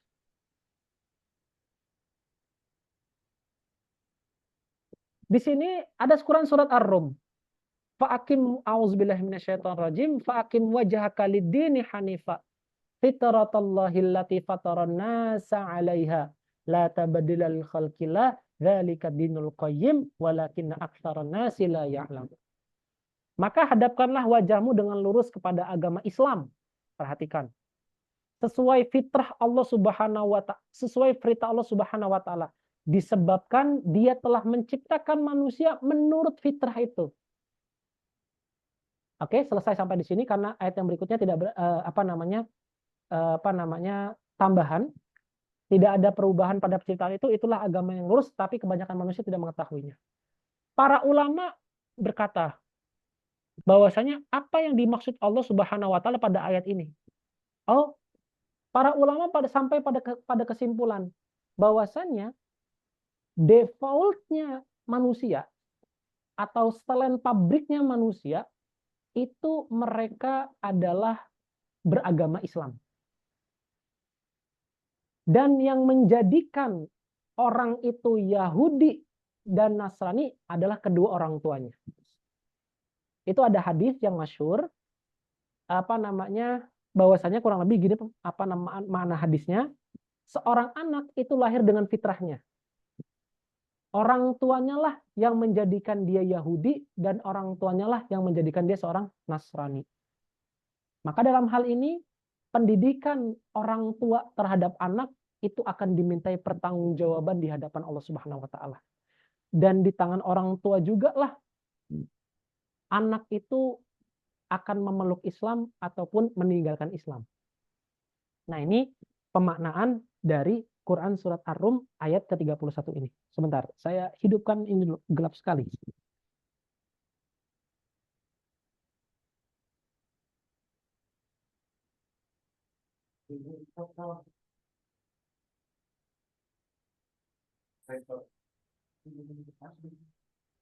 Baik. Berikutnya, yang kedua. Yang kedua, kalau begitu Ustadz Toib, ada ayat yang lain Ustadz yang bilang bahwasannya kita itu, kalau kita defaultnya Islam, gitu, setelan pabriknya manusia itu adalah Islam, bagaimana dengan ayat yang ini? Quran surat An-Nahl ayat 78. A'udzubillahi minasyaitonirrajim. Bismillahirrahmanirrahim. Wallahu akhrajakum min butuni ummahatikum la ta'lamuna syai'a. Wa ja'ala lakumus sam'a wal absara wal afidah la'allakum tashkurun. Dan Allah mengeluarkan kamu dari perut ibumu dalam keadaan tidak mengetahui apapun. Dan dia memberimu pendengaran, penglihatan, dan hati nurani agar kamu bersyukur. Loh, kalau tadi defaultnya adalah Islam, bagaimana dengan ayat yang ini? Bahwasanya seorang manusia itu ketika dia itu lahir ke muka bumi, dia itu nggak tahu apa-apa. Berarti bagaimana cara kita bisa menyelaraskan dengan ayat yang tadi? Bahwasanya Allah menciptakan manusia dengan fitrahnya. Fitrahnya dengan Islam. Sementara ada ayat yang lain yang bilang bahwasanya manusia itu ketika lahir dia nggak tahu apa-apa. Nah, di sini dijawab oleh para ulama. Di antaranya adalah Ibnul Qayyim Al-Jauzi. Ini saya ambil dari kitab Fathul Bari, juz keempat. Apa maknanya?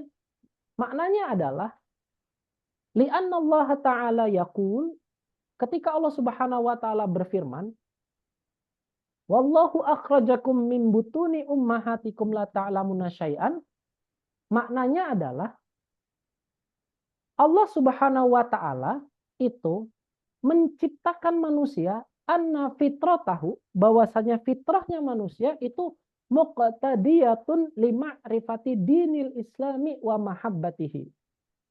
Makna dari manusia itu lahir secara fitrah dengan Islam, artinya manusia itu siap untuk mengetahui Islam dan siap untuk mencintai Islam. Jadi makna fitrah yang ada dalam ayat yang tadi dan juga makna fitrah terhadap hadis-hadis yang tadi disebutin ataupun hadis yang tadi mengatakan bahwasanya anak itu lahir sesuai dengan fitrahnya dan yang menjadikan Majusi dan Nasrani adalah orang tuanya, itu maknanya adalah anak tersebut itu siap menerima Islam. Anak tersebut siap menerima Islam. Maka sejatinya agama Islam itu sesuai dengan fitrah manusia. Kenapa? Karena defaultnya manusia itu sudah Allah siapkan untuk menerima Islam dan untuk mencintai Islam. Inilah yang dikatakan oleh Imam Ibnul Qayyim yang dikutip oleh Imam Ibnu Hajar Al-Asqalani dalam kitab Fathul Bari-nya. Jadi dalam hal ini seruan Allah Subhanahu wa taala terhadap Islam itu bukan tanpa alasan, ada alasannya. Kenapa? Allah Subhanahu wa taala menyeru kita kepada Islam tersebab Allah Subhanahu wa taala sudah memberikan defaultnya insan atau defaultnya manusia untuk bisa menerima Islam dan mencintai Islam. Oleh sebab itu, kenapa kok seluruh manusia itu diperintahkan Allah untuk menerima Islam? Tersebab Allah menciptakan dia dalam keadaan yang sesuai dengan fitrahnya. Maka kalau kita sudah berislam, alhamdulillah, kita sudah sesuai dengan fitrah kita sebagai manusia. Nah, inilah yang dimaksud pada perkataan Syekh Taqiyuddin dalam kitab Daulah Islamiyah dan juga dalam kitab Nizamul Ijtimai. Oke. Tafadhol, kalau di sini sampai kalau ada diskusi silakan.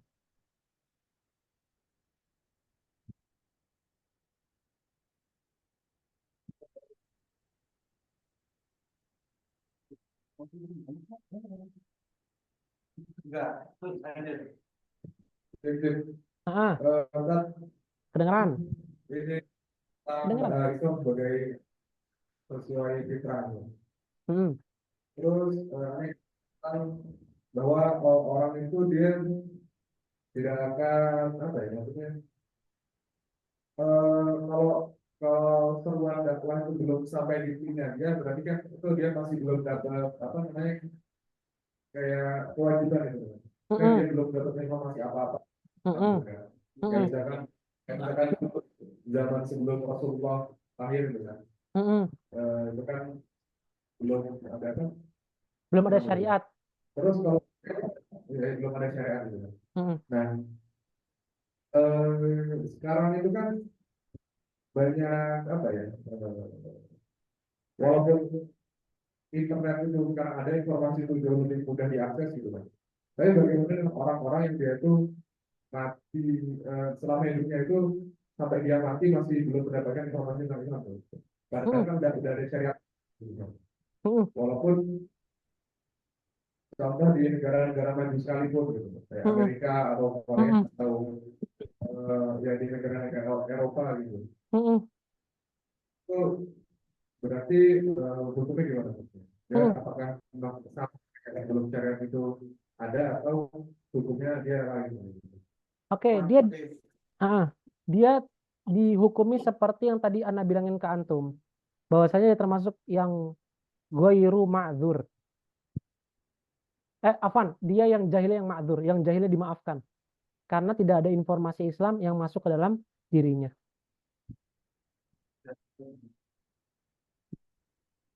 Dia termasuk yang ma'dzur, yang dimaafkan kebodohannya. Itu, Rik, jawabannya. Berarti minimal dia pernah mendengar tentang Islam atau enggaknya dia merasa pengen mencari apa kayak kebenaran gitu loh, jadi atau minimal atau gimana gitu. Hukum orang-orang yang apa di negara-negara yang apa Muslim itu hampir nggak ada gitu.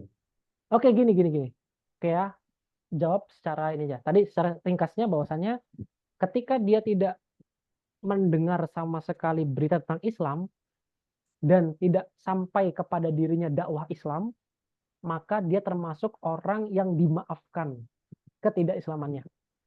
Masalah nanti masuk surga atau neraka itu urusannya Allah Subhanahu wa taala. Hanya saja di sini ulama mengatakan ketika orang itu seperti itu keadaannya, maka dia termasuk orang yang ma'dzur, orang yang dimaafkan. Baik. Berikutnya, berarti di sini ini apa ya? Perlu ada sinergi antara dakwah untuk kita bisa sampaikan kepada seluruh umat. Makanya pentingnya dakwah itu di seluruh jagat raya dan di seluruh media-media itu supaya dakwah itu sampai kepada mereka-mereka yang belum pernah mendapatkan Islam. Lalu pertanyaannya, ketika dia memang sama sekali nggak mendengar, tapi dia hanya mendengar, tapi kok dia nggak sampai tergerak, nah maka nanti beda lagi hukumnya. Berarti dia sudah pernah mendengar, hanya saja dia tidak mau mencari tahu. Kenapa?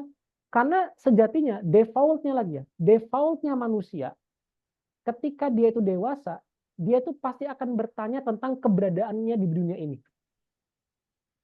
Maka akan sangat mengherankan ketika ada orang yang tumbuh dewasa, baik dia tuh mukmin ataupun nggak mukmin, katakanlah, tapi dia tuh nggak berislam. Dia nggak mencari tahu tentang keberadaannya di bumi ini. Karena apa? Karena Allah itu sudah men-setting ketika seseorang itu beranjak dewasa, kesempurnaan akalnya itu menjadi petanda dan kesempurnaan akalnya akan menjadi petunjuk bagi dia tentang keberadaannya di muka bumi ini. Kenapa kok saya berada di muka bumi ini? Itu apa namanya? Kurang lebih jawaban yang tadi antum ataupun yang bisa Ana sampaikan kepada antum. Bahwasanya kalau misalkan dia nggak nerima, dia ma'dzur. Kalau sampai pada akhirnya mati dan dia nggak menerima Islam sama sekali, nah itu mustahil. Kenapa? Karena defaultnya manusia lagi-lagi nih ya, ketika dia tumbuh dewasa, dia akan mulai bertanya tentang keberadaannya di muka bumi ini. Siapapun orang.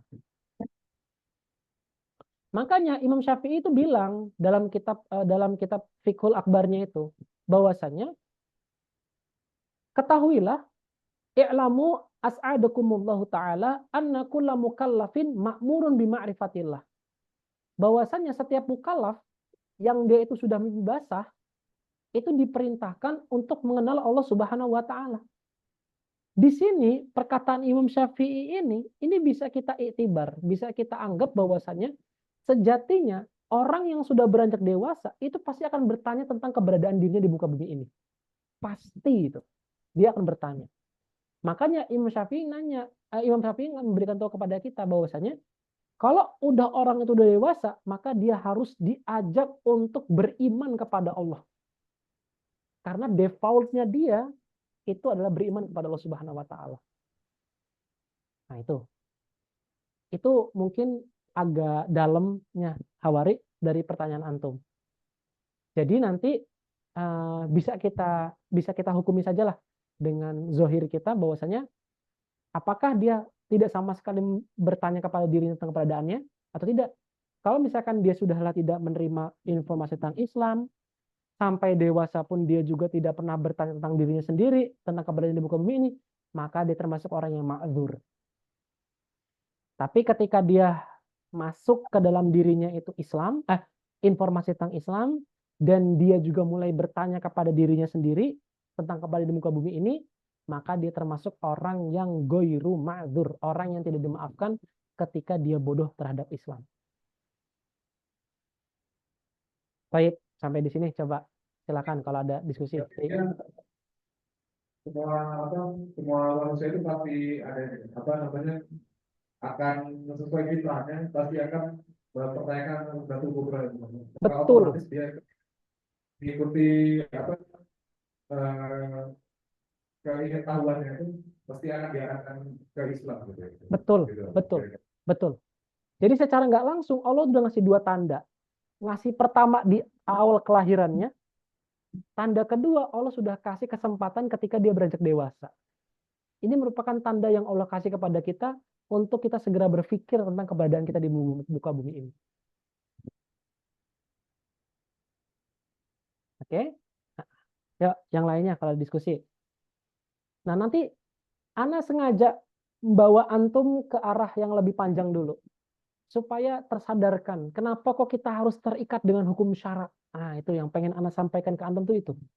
Kenapa kok kita harus terikat dengan hukum syara? Karena kalau kita belajar fikih, tapi kita nggak pernah tahu alasan kenapa kita belajar fikih, maka akan sangat aneh sekali gitu.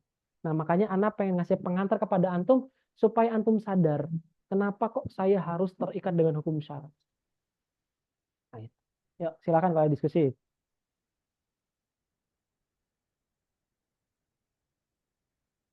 Berarti existential crisis itu sebuah keniscayaan ya. Keniscayaan dan sesuatu yang mungkin ya kalau Anda boleh-boleh ya absolut. Absolut.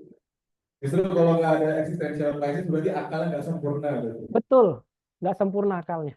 Betul. Barakallahu fiik. Betul. Nah, maka beruntunglah kita yang setelah disadarkan tentang keberadaan akal kita ini. Berarti akal kita sempurna.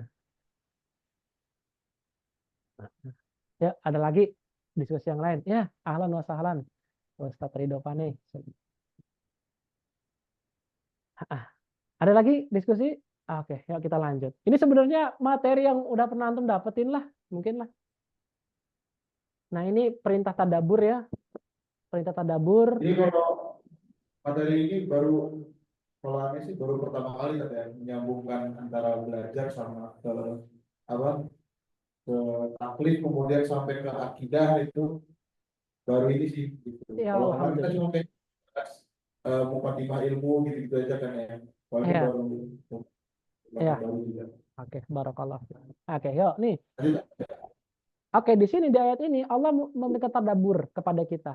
Afala yanzuruna ilal ibli kaifa khuliqat wa ilas samai kaifa rufi'at wa ilal jibali kaifa nusibat wa ilal ardi kaifa sutihat. Nah, ini merupakan perintah Allah untuk tadabbur. Ini untuk nyeru nih akalnya manusia. Woi manusia, lu ngeliat gak sih asar yang udah gue berikan untuk lu beriman? Nah, kurang lebih begitulah mungkin kalau bahasa kita. Kalau lu gak ngeliat nih parah banget nih. Berarti ada yang konslet di dalam kepala lu. Terus ayat yang lain lagi dibilangin. Juga ada lagi ayat yang lain. Nah, bahwasanya kita dengan melihat sekeliling kita tentang kehidupan alam semesta dan manusia. Ini juga nih. Ini kalau di dalam kitab At-Tafkir tuh dijelasin tuh. Apa namanya?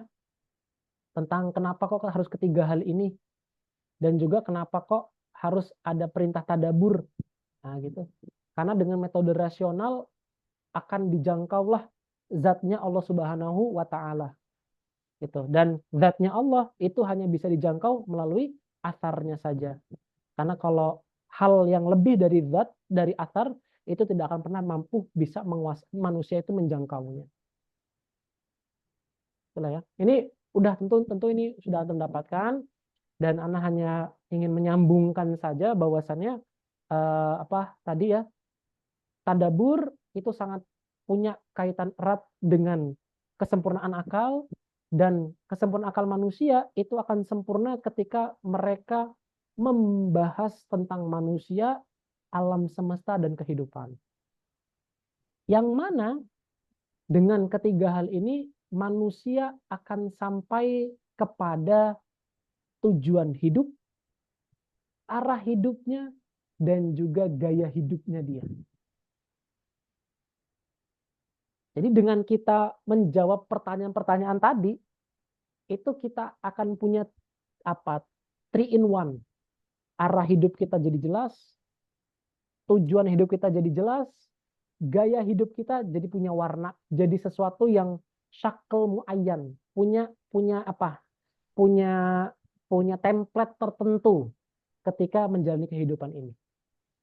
Nah, inilah kenapa kok kita harus beriman kepada Allah Subhanahu wa taala. Nah, ini tentu Ana nggak bakal panjang lebar karena di sini ada yang lebih senior lagi daripada Ana, dan Ana hanya mencukupkan itu aja. Seperti itu. Oke. Berikutnya. Nah, lalu bagaimana sih cara kita bisa mengukur keimanan seseorang itu baik dan benarnya? Keimanan seseorang itu harum dan baunya itu seperti apa? Allah kasih perumpamaan dalam Quran surat surat Ibrahim ayat 24 ayat 25. Alam taro kaifa daraballahu masalan kalimatan thayyibatan kasyajaratin thayyibatin asluha sabitun wa far'uha fis sama tu'ti ukulaha kullahinin biizni rabbiha. Para ulama diantaranya Imam At-Tabari, Ibnu Jarir At-Tabari, ya semoga saya nggak salah mengutip dan saya nggak salah ingat, bilang bahwasannya yang dimaksud dengan kalimatin thayyibatin itu adalah sebuah keimanan seorang mukmin. Jadi mukmin,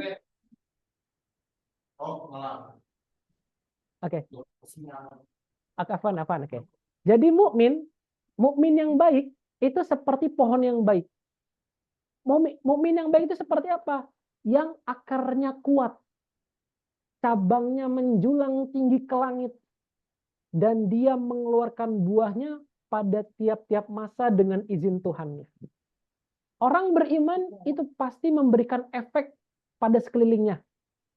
Wangi keimanannya itu semerbak sampai kepada keluarganya, sampai kepada masyarakatnya, sampai kepada anak-anaknya, sampai kepada keluarganya. Tapi kalau mukmin yang nggak baik, itu seperti syajarah yang ghairu thayyibah, yang nggak baik. Nah, yang mana akarnya udah nggak kuat, cabangnya nggak menjulang tinggi ke langit. Lebih-lebih lagi dia tidak mengeluarkan buahnya, buah yang ranum.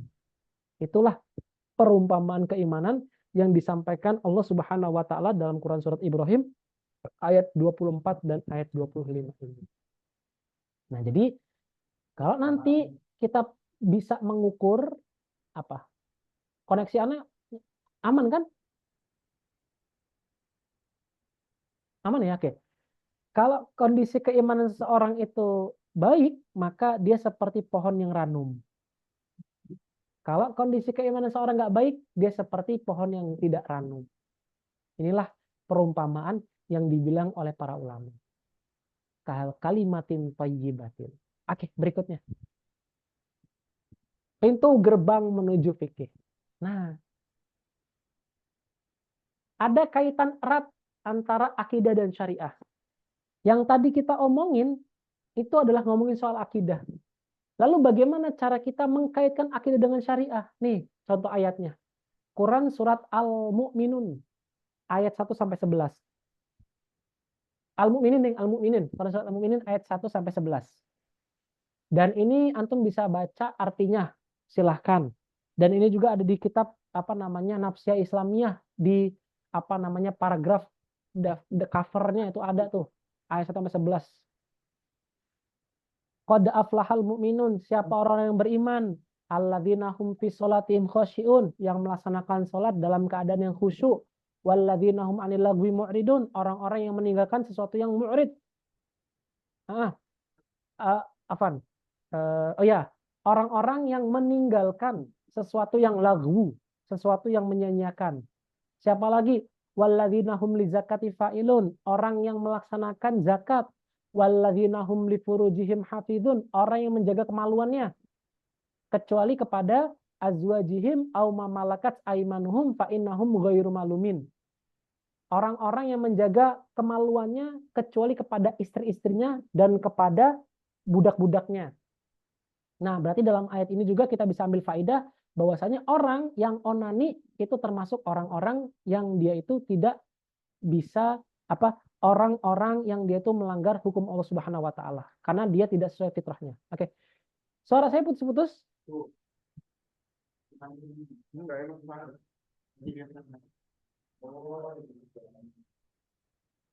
Cek. Suara saya putus-putus nggak? Sekarang putus-putus suaranya? Cek. Cepat putus-putus. Oke, Taib. Sampai di mana tadi pembahasannya? Tadi sampai mana tadi? Ya, dari awal ini, Tat. dari awal slide ini, Tat. Ya, ini intervensi rezim ini, Tat. Dari awal ayat. Yang mana? Sebelumnya, oke. Ini. Nah, ini belum ya? Coba yang lainnya, yang anggota peserta Zoom, yang lainnya aman suaranya? Sudah aman, Tat. Mau rezim asisi ini, Tat. Oke, Taib. Lalu kita jadi pertanyaan, apa kaitannya antara fikih dengan akidah yang kita bahas? Kita bertanya-tanya pasti dong. Jawabannya ada dalam Al-Quran surat Al-Mu'minin ayat 1 sampai 11. Qad aflahal mu'minun, berbahagialah, sungguh bahagia orang-orang yang beriman. Siapa yang orang beriman itu? Nah, ini kan berarti kan akidah. Alladzina hum fi sholatihim khasyi'un. Orang yang melaksanakan sholat dalam keadaan yang khusyuk. Oke. Yang kedua, walladzina hum anil lagwi mu'ridun. Orang yang senantiasa meninggalkan sesuatu yang lagun, sesuatu yang sia-sia. Siapa lagi? Walladzina hum li zakati fa'ilun. Orang yang melaksanakan zakat. Walladzina hum li furujihim hafizun. Orang yang menjaga kemaluannya. Illa ala azwajihim au ma malakat aimanuhum fa innahum ghairu malumin. Kecuali orang-orang yang kecuali kepada para istri-istrinya dan kepada milkul yaminnya, kepada budak-budaknya. Nah, inilah merupakan kaitan antara akidah dan syariah. Artinya Allah di sini menyeru kepada kita, kalau kamu benar menjadi orang yang beriman ataupun sungguh beruntung orang-orang yang beriman. Kita lantas bertanya, siapa orang beriman itu ya Allah? Orang yang melaksanakan sholat, orang yang meninggalkan sesuatu yang sia-sia, orang yang membayar zakat, dan orang yang senantiasa menjaga kemaluannya, kecuali kepada azwajihim, kepada istri-istri mereka, ataupun kepada budak-budak mereka. Nah, berarti orang yang onani ya. Orang yang onani itu berarti dia termasuk orang-orang yang tidak bisa menjaga kemaluannya. Karena apa? Karena dia tidak tidak pada fitrahnya. Karena fitrahnya manusia itu kepada istri-istri mereka atau kepada hamba sahaya mereka atau kepada budak-budak mereka.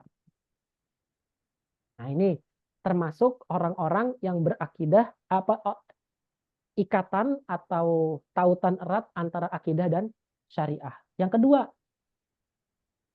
ada lagi ikatan antara akidah dan syariah. Dalam Quran surat Al-Baqarah ayat 177. Nah, nih langsung baca aja lah ya. Apa namanya? Kebajikan itu bukanlah menghadapkan wajahmu ke arah timur atau ke barat dan ke barat.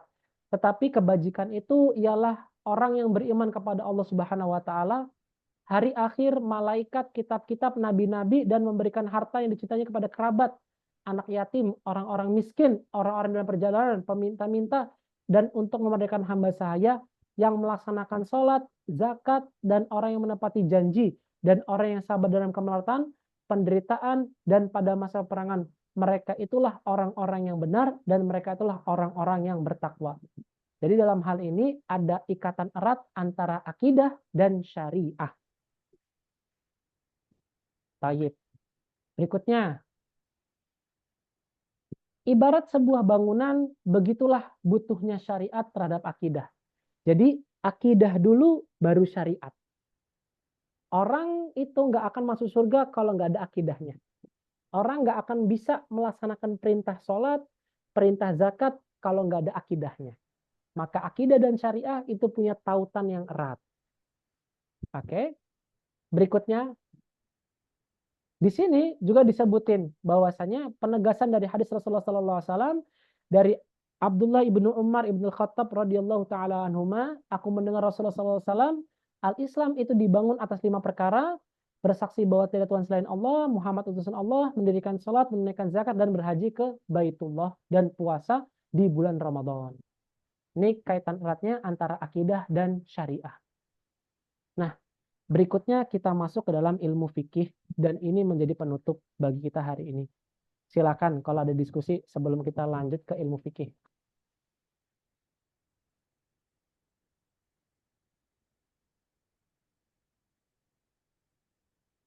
Jadi sebelum belajar ilmu tajwid, sebelum belajar ilmu fikih, sebelum belajar bahasa Arab, harus belajar akidah dulu ya. Betul. Siap. Betul.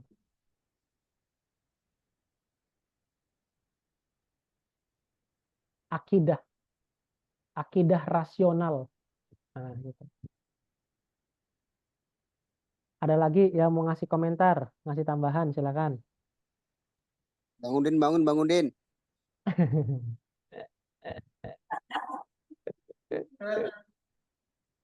Ngatur dia. Oke. Semua. Ya, yang lainnya dari peserta Zoom, tafadhol. Mas Koro, kalau ada yang tambahan, ada diskusi, ada komentar, silakan. Nggak ada ya? Yuk, terakhir, fokus. Ini menjadi intinya. Intinya inti, core of the core. Nah, perhatikan. Fokus ya. Bangunin Mas Udin. Mas Udin, bangun Mas.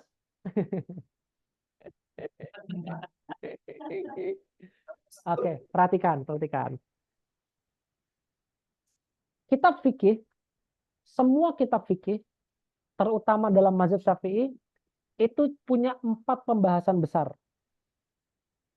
Pertama adalah fikih ibadah. Kedua adalah fikih muamalah. Ketiga adalah fikih pernikahan atau fikih keluarga. Keempat adalah fikih pidana atau jinayat dan ukubat.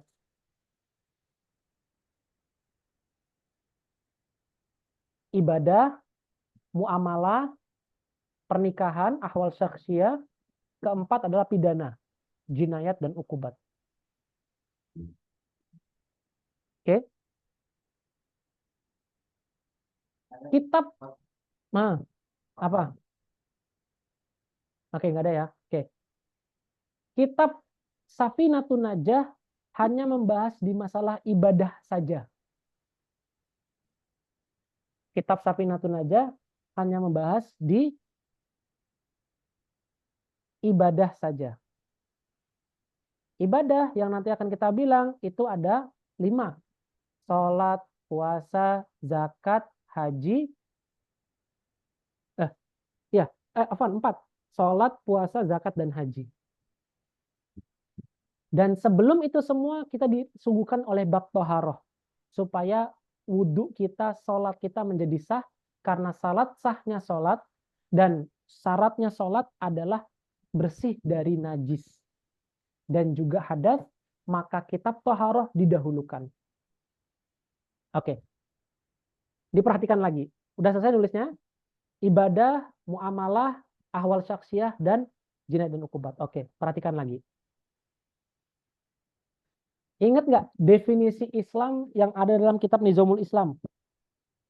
Siapa yang ingat?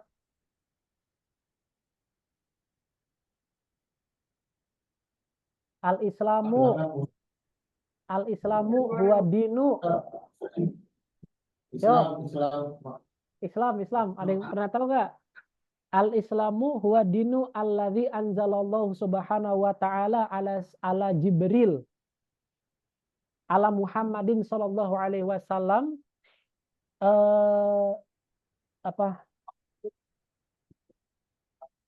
liyunadzima alaqatul insan bi rabbih wa ala nafsihi wa ala banil insan. Nah, kurang lebih begitu. Itu merupakan definisi yang Masya Allah, paten. Kenapa? Dari situ kita bisa mengambil pelajaran begini. Bahwasannya zat yang paling pertama harus kita tunaikan haknya adalah Allah Subhanahu wa ta'ala.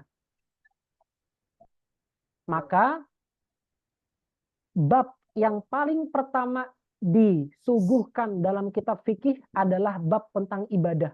Karena ibadah itu ngomongin soal haknya Allah Subhanahu wa ta'ala, maka kitab ibadah ditaruh yang paling pertama. Yang kedua, karena manusia itu butuh yang namanya berinteraksi dengan insan, dan tidak akan mungkin kehidupan manusia itu tercapai dengan sempurna tanpa adanya interaksi manusia, maka bab muamalah ditaruh tempat yang kedua. Yang ketiga, karena manusia itu punya toqatul hayawiyah, punya potensi kehidupan berupa gorizah dan juga hajatul udwiyah, maka ada sesuatu yang bisa kita penuhi, ada sesuatu yang nggak bisa kita penuhi. Akan tetapi, sesuatu yang kita penuhi itu masuk dalam muamalah. Dan sesuatu yang nggak harus kita penuhi, contohnya adalah gorizatun nau, maka ahwal saksiyah atau bab pernikahan ditaruh nomor 3. Yang keempat adalah ketika ketiga bab ini terjadi persengketaan dan terjadi perselisihan yang tak kunjung usai, maka ada penyelesaian yang disodorkan oleh syara untuk dijadikan pegangan dan pedoman, yaitu adalah bab jinayat dan bab ukubat. Dan bab terakhir dari kitab fikih adalah kitabul itqi, kitab pembebasan, yaitu adalah ngomongin soal budak-budak yang dibebaskan. Syarat-syaratnya apa saja dan bagaimana dia bisa dibebaskan. Para ulama menaruh bab pembebasan budak itu di bab terakhir agar supaya para ulama berharap semoga penutup dari hidup mereka dibebaskan Allah Subhanahu wa ta'ala dari api neraka dan masuk ke dalam surganya Allah Subhanahu wa ta'ala.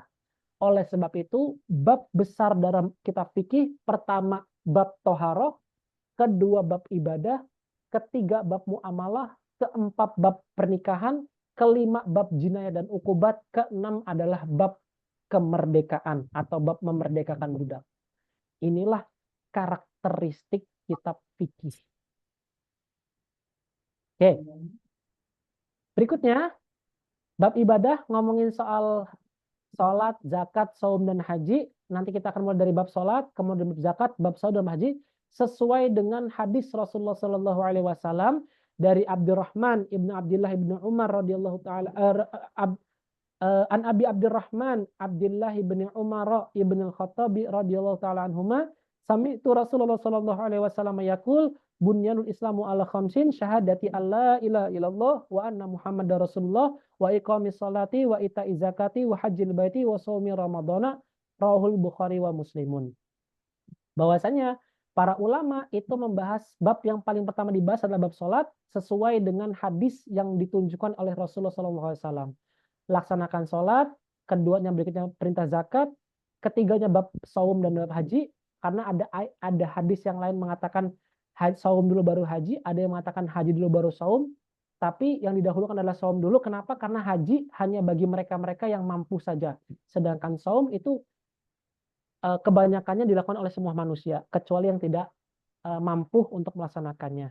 Dan inilah merupakan akhir dari pertemuan kita hari ini. Dan tambil hamdulillahi rabbil alamin.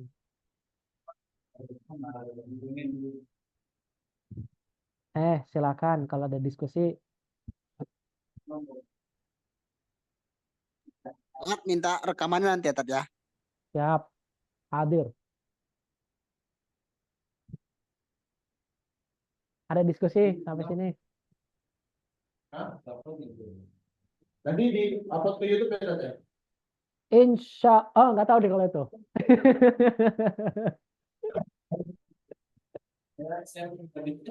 Untuk murojaah. Ya, insya Allah. Tat, saya ingin bertanya masalah fikih yang tadi, Tat. Silakan. Yang ketiga, tadi saya yang sependengaran saya nggak tahu salah apa benar tadi. Yang ketiga, pernikahan itu seperti ada yang perlu ditunaikan atau enggak? Itu maksudnya gimana, Tat? Apa ada yang perlu enggak? Benar enggak tadi begitu, Tat? Gini kan Gorizatun Nau. Itu kan ada orang yang juga nggak nikah kan? Ada orang yang nikah, ada orang yang nggak nikah kan? Ada. Ada. Berarti kan itu kan ada orang yang butuh nikah, ada orang yang nggak butuh nikah. Gitulah katakanlah bahasa kasarnya. Nah, makanya karena orang itu nggak semuanya sama dalam bab pernikahan ini, maka bab pernikahan ditaruh nomor 3. Karena nggak semua orang membutuhkan ini. Gitu. Tapi orang membutuhkan makan. Yaitu di mana? Ketika di bab muamalah, maka bab muamalah ditaruh nomor 2. Oke, sampai di situ, Mas Tio. Oke, siap. Nyambung ya? Oke, yuk silakan kalau diskusi. Kok Ervan gimana? Diem aja nih kayaknya.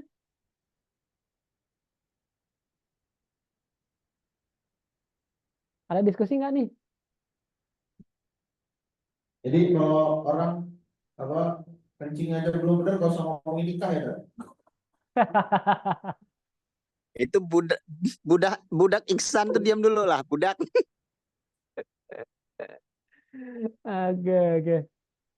Oke. Ya, yang lainnya ada lagi nggak diskusi nih?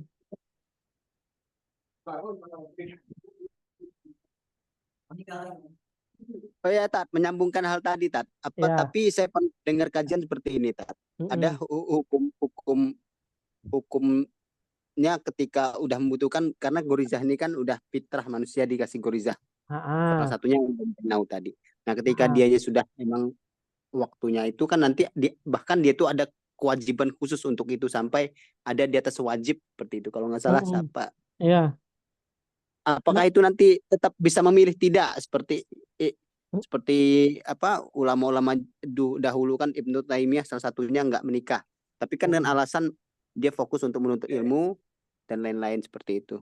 Oke, terus pertanyaannya gimana tuh? Itu pertanyaannya. Ya, apakah setelah emang sudah gorizah itu sudah menggebu-gebu, apakah masih bisa boleh memilih untuk kayak tadi, Tat, memilih tidak atau menikah, sedangkan itu katanya saya pernah dengar hukumnya di atas wajib, malahan suruh harus seperti itu. Oke, di atas. Oke, saya barakallahu fikum. Mas, kayaknya Mas Tio ini kayaknya udah menggebu-gebu ini. Enggak, soalnya enggak, bukan saya enggak maksud ke sananya, bukan masalah pribadi atau apapun. Maksudnya saya menangkapnya kayaknya ada yang nggak klik dengan yang saya dapat dengan penjelasan Ustadz Oke, begitu Tat. Tayyib Mau barakallah. menyocokkan. Gini kak Mas.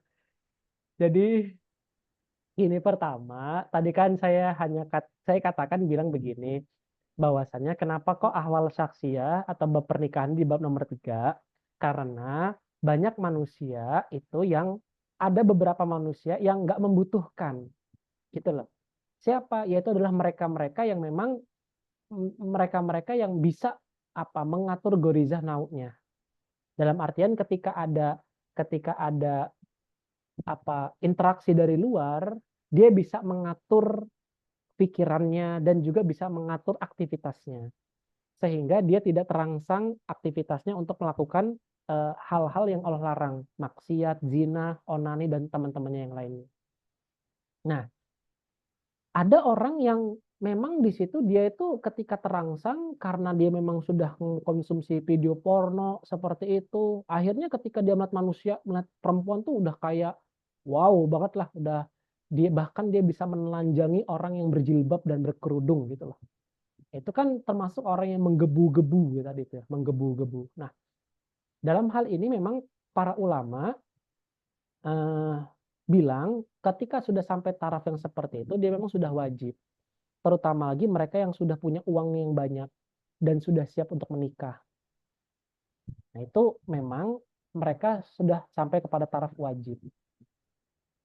Oke, itu tadi menjawab pertanyaan antum. Oke, nyambung yang tadi, karena sebagian orang ada yang nggak bisa untuk tidak menikah dan sebagian lagi nggak bisa untuk menikah dan sebagian lagi ada yang biasa-biasa saja, maka hajat untuk mengetahui bab ini itu diakhirkan saja karena ada yang lebih penting lagi, yaitu apa? Yaitu adalah manusia itu selalu berinteraksi untuk memenuhi kehidupannya, maka bab muamalat ditaruh di nomor 2 ketimbang bab pernikahan. Itu oke ya Mas Tio? Oke Tat, siap. Siap. Ada lagi diskusi? Sok. Kalau ada diskusi. Fitnya ada tapi Kayak prioritas ya Tat ya. Ya, betul. Ini ulama Dari betul. tadi ngomong pakai earphone lupa mic-nya mati. Waduh, gimana kok? Oke. So, kalau ada diskusi, ya ya, waalaikumsalam. Ada lagi diskusi? uangnya ada, salonnya nggak ada gimana? Gimana?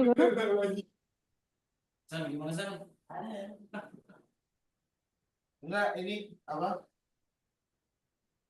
Kemarin sempat antum bahas di bahasa Arab yang bahwasanya qadiyah masyriah pada saat itu bukan eh, kemarin bahas qadiyah masyriah. Jadi kalau dulu itu ulama itu qadiyah masyriahnya adalah mengkodifikasikan ilmu, makanya sampai ada ulama-ulama yang nggak menikah gitu-gitu. Makanya mereka bisa menyalurkan gorizah naung itu ke gorizah tadayun gitu nggak sih? Gini kemarin tuh yang Ana bilang tuh, wah ini nama perkara Mas Tio nih, nama perkara dia nih, si Ihsan ini.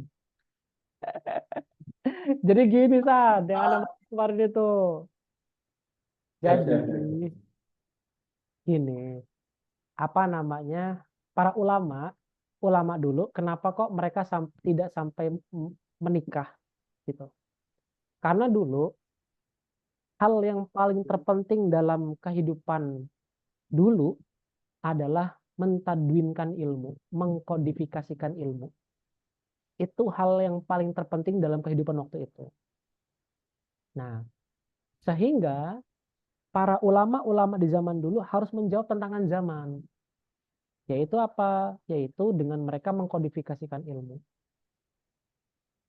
Karena apa? Karena kalau nggak dikodifikasikan, hadis-hadis nabawi dan juga riwayat-riwayat yang lain itu tidak akan terselamatkan. Oleh sebab itu penting dan menjadi kewajiban dan wajib ain bagi mereka para ulama untuk mengkodifikasikan ilmu. Oleh karena itu, para ulama ya rela mengorbankan dirinya dan hidupnya untuk mencari ilmu saja. Dan mereka menyingkirkan sejenak keinginan mereka untuk bersenang-senang lewat pernikahan. ataupun melaksanakan hal yang sunnah. Karena kan hukumnya nikah adalah sunnah awalnya. Dan itu akan menjadi wajib ataupun makruh ataupun haram bergantung keadaan dari ulama dari orang tersebut. Nah, oleh sebab itu, maka para ulama wajarlah kalau waktu itu mengambil tindakan kalau mereka itu tidak menikah. Nah, seperti itu San, maksud Anda tuh. Ya, salah satunya Ibnu Taimiyah tadi katanya. Kalau Ibnu Taimiyah mungkin ya, Anda belum pernah baca sih, cuman yang pasti itu Imam Nawawi tuh. Nawawi Imam Nawawi Nawawi, yang kan? pasti. Yang pasti Anda bisa konfirmasi itu Imam Nawawi radhiyallahu taala. Oke. Yuk, silakan. Pertanyaan satu lagi, Tat. Hmm. Terkait dengan 4 fikih tadi, Tat ya. Misalkan keurutan yang utama seperti tadi. Kalau misalkan kebanyakan nih, kalau dilangkah dulu kebanyakan orang nih mau belajarin dulu, apakah itu nanti bermasalah dengan akidah ataupun dengan yang apa ya konsekuensinya kita punya gitu, apa ya termasuk tadi berpengaruh dengan akidah ataupun dengan hukum syara kita tuh, apakah itu nggak masalah gitu? Oke, pertama itu nggak akan menjadi masalah ketika dia itu punya apa ya? Dia nggak akan menjadi masalah ketika memang aktivitasnya hanya di aktivitas tersebut. Misalnya Mas Tio pedagang. Mas Tio mendahulukan bab muamalah ketimbang ataupun gini deh. Mas Tio atau Ihsan deh. Ihsan lagi butuh nikah misalnya. Butuh bener nikah dia. Dia melewati bab muamalah dulu dan langsung merujuk ke bab ahwal syaksiyah. Nah, itu nggak apa-apa. Kenapa? Karena Ihsan itu sudah berkewajiban untuk mengetahui ilmu ini dulu. Tadi hak prioritasnya yang mana? Ihsan itu punya prioritas untuk mengetahui bab pernikahan dulu. Maka bab muamalah boleh ia langkahi dan langsung kepada ahwal saksiyah. Dan itu nggak masalah. Akan tetapi ketika Ihsan tidak punya kendala dan tidak punya kecondongan untuk menikah, untuk ataupun punya masalah keluarga, maka alangkah baiknya dia sesuai urutannya. Nah, yang pada intinya sebenarnya nggak masalah, tapi akan menjadi masalah ketika dia itu aktivitasnya lagi butuh di situ, dia nggak belajar tentang itu menjadi masalah. Itu ya. Baik, Tat. Oke, yuk silakan kalau ada lagi. Jadi apa bisa dibilang bahwasanya yang paling prioritas itu adalah yang saat ini itu paling berkenaan dengan hidup kita ya. Betul. Betul. Dan manusia itu nggak akan pernah lepas dari ibadah. Maka kenapa para ulama itu banyak yang menulis kitab tentang ibadah. Di antaranya kitab Safinatun Najah.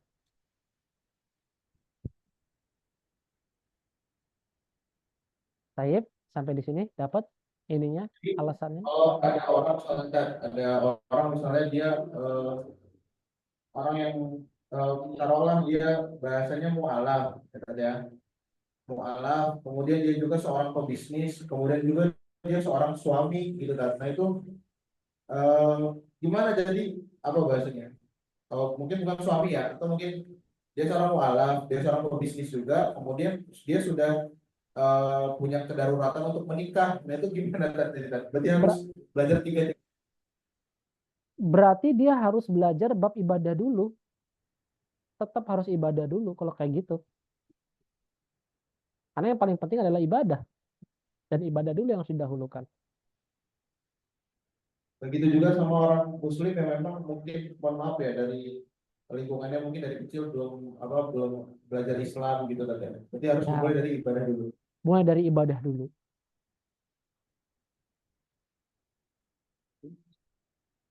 Oke, baik ya. Yuk, silakan kalau ada diskusi lagi. Kalau dakwah ada tingginya kan? Nanti maksudnya gimana? Dakwah. Gimana? Maksudnya kalau dakwah tuh ada ini ada pembahasan fikihnya nggak? Oh Atau sudah tentu, masuk ibadah? tentu sudah masuk ke dalam ini nanti dia ke dalam bab fikih. Nanti itu masuk dalam bab jihad dia. Bab jihad itu juga ada di bab terakhir dia dalam kitab fikih. Di setelah bab jinayat dan ukubat.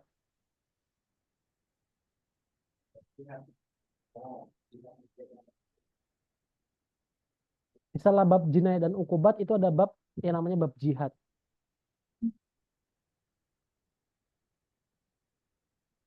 Nah itu ya. Kalau Ustaznya berhalangan, Anwar bisa ngisi kayaknya tadi. Lulusan pondok juga nanti juga. Masya Allah, barakallahu fiik. Oke,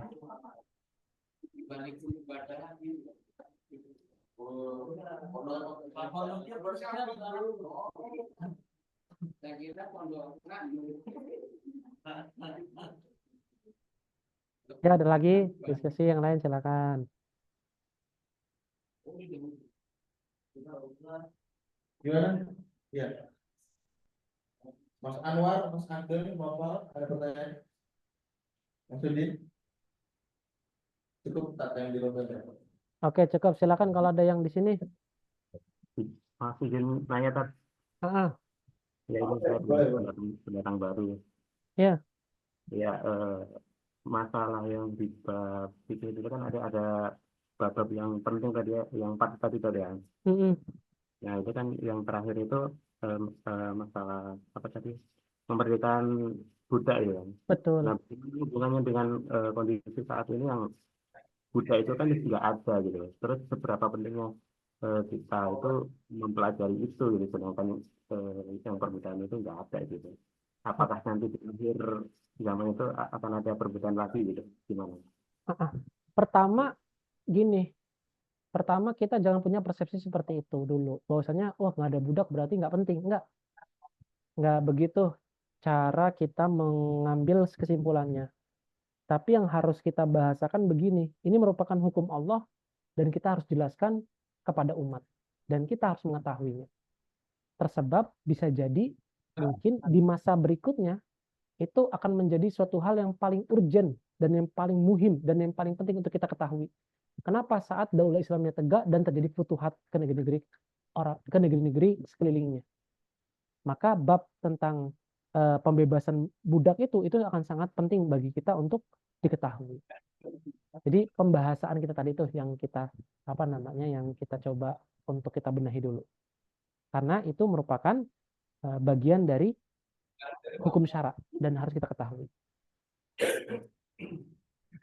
Di Mesir ada bawah nggak? Ada dong. Tapi stok sekolah tuh nggak? Oke. Ya, gimana Mas Abdul Munthalib? Silakan kalau ada diskusi lagi.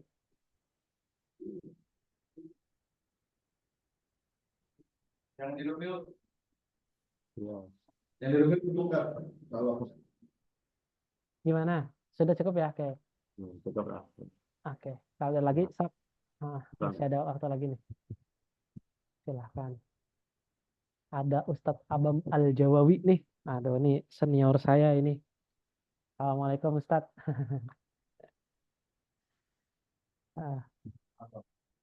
Oke. Nggak ada? Oke, baik ya. Kita cukupkan dulu sampai di sini. Kurang lebihnya mohon maaf dan padahal saya mohon ampun. Kita tutup dengan selapas hamdalah. Alhamdulillahirabbil alamin dan doa kafaratul majelis. Subhanakallahumma wa bihamdika.